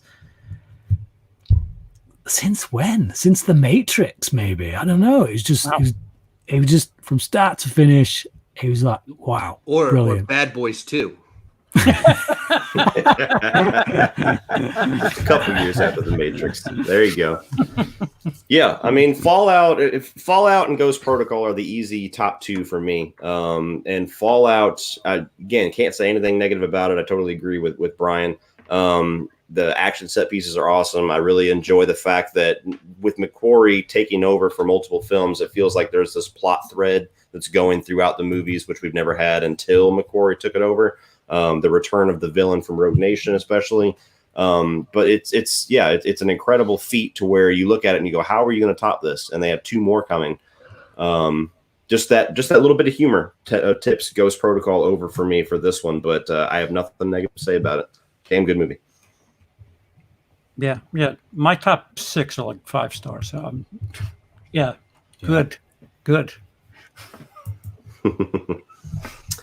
And we have our number 1, which, if you've been paying attention, process of elimination, Die Hard, the true number 1. So I would have been heartbroken if this didn't come in at number 1. Like I said before, this is my favorite film of all time, and it is my favorite action movie of all time. It just, what more can you say about it that we haven't all said ad nauseum? You got Bruce Willis kind of really jumping off his career with one of the greatest, if not the greatest, depending on who you talk to, action hero of all time. It's kind of the first 80s action hero who's just a regular dude. He's not, the muscle-bound, like, bodybuilder type. It's a regular guy. And the story is great. Yes, it is a Christmas movie. So it has all those Christmas themes kind of tied in there about trying to get home for the holidays. But unfortunately, instead of a road trip movie, there's a bunch of terrorists in the way. So we have that. The humor is off the charts, and the writing, the action sequences are grounded, but still awesome. They still hit you with a punch all these years later. I almost said Simon Gruber again. I did it in the video too. Hans Gruber. Again, you could argue for the greatest action villain of all time. Just that suaveness that is brought to the character through Alan Rickman, where he's charming. You want to hear him talk, but at the same time, they let you know very early on in the movie with Takagi that he ain't playing around. If you want to get in the middle of his plan, you're getting a bullet in the head. It's a flawless movie to me. It's one of the few movies that I could watch every single year, and I do, and I never get tired of it. No, you're one of them, ain't you? I think I take it for granted because I watch it every Christmas. Because it's hard. I love it. I think Emily just got in your head. I think it was number 1 until she opened her mouth. Perhaps. I gotta put her away when I watch movies now. No, it's perfect. It's perfect. I've enjoyed this. Uncle Shawnzy. Oh, as far as rankings, by the way, so we had, I'm sorry, CP had it at 3, Brian had it at 2, and me and Uncle Sean had it at number 1. So it was way up there for all of us, obviously being number 1 for the average. But go ahead, Sean. Yeah, I mean, it's just what the perfectly crafted action movie where everything that happens in the first 15, 20 minutes sets up something later in the film. Something as simple as the throwaway dialogue on the plane explains why he doesn't have shoes on later. And so it all matters. It all ties to something. There's no throwaway lines. There's no throwaway shots. And that's when you have a perfectly crafted movie. Yeah. Any final thoughts on that one, Brian, or just a ditto? Well, it's just it's a classic for good reason. It's all in the script. You know, if it ain't on the page, it ain't on the stage. And with this, it's definitely on the page. Everything has been really fine tuned. It seems to, you know, within an inch of its life. It's just there's not a wasted moment. That's the thing. Another movie that kind of created a subgenre or tropes, if you will. Die Hard on a bus. Yeah, right. Exactly. Yeah. Exactly. Yep. All right, guys. Well, I know Sean has some things that he needs to do, so I'm going to try to get the end of this going quickly. But thank you guys for watching. Do not click off yet, though, because we have something to show all of you that's going to end the stream that you're going to want to check out. But before we get to that, Sean, first of all, thank you for joining us for this. We had a blast, and it was a lot of fun seeing where 4 different perspectives go with this one. So I hope you enjoyed it as much as we enjoyed having you. Where can everybody find you and your channel and your 31 on 31? Just to go to this YouTube page that you're on, search for Sean Chandler. You'll either find an NFL player or a guy that looks like me and that's talking about movies. It's the one that looks like me that's talking about movies. And that one of the reasons this was a great fit was that all I do is make numbered lists talking about movies. So I love action movies. So right up my alley. Absolutely. CP, Brian, I'm sure all of you watching know these guys. I'm going to have links to everybody's channel once we have this posted down below. If you haven't already subscribed, go ahead and subscribe. But CP, what? I just want to apologize to everybody because I'm on new medication and I wasn't on the ball today. I just want to make sure that there's it also explains Lethal Weapon 2. No, it does not. But something's no wrong. apologies necessary. CP, I think you owe the audience an apology for Lethal Weapon 2. I think an apology would be forthcoming. Really, it's the right thing to do. If you want to have the Friday 1 and 5 argument, and then we'll put them together, I'm happy to do that. That could be a whole video all on its own. But thank you guys so much. Not even remotely the same. Not even remotely. Willis Fredia and Brian Lomax Movie Talk, as well as the Movie Evangelist, which I believe you just dropped an Indiana Jones video that you're doing with Durbin from Durbania, right, Brian? Yes. So basically, me and Durbin were just kind of messaging each other, and we suddenly realized that we were actually doing a video on the same film, coming from like a very similar standpoint, because he does these things called theological reviews. I have a channel called Movie Evangelist, which kind of connects to faith through film.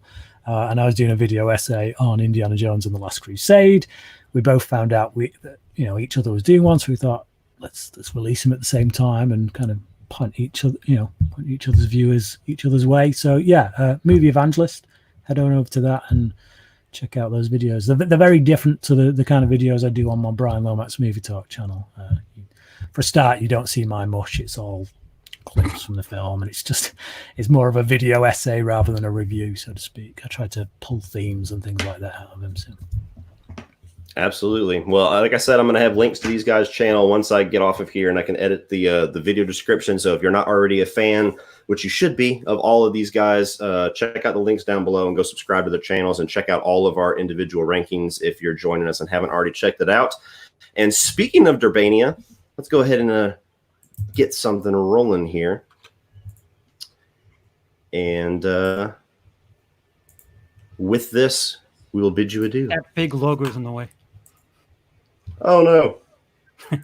Stop. Flub. Give me 1 second. Thanks for telling me. That would have been horrible. No, we don't need another one. All right. With this, we bid you adieu.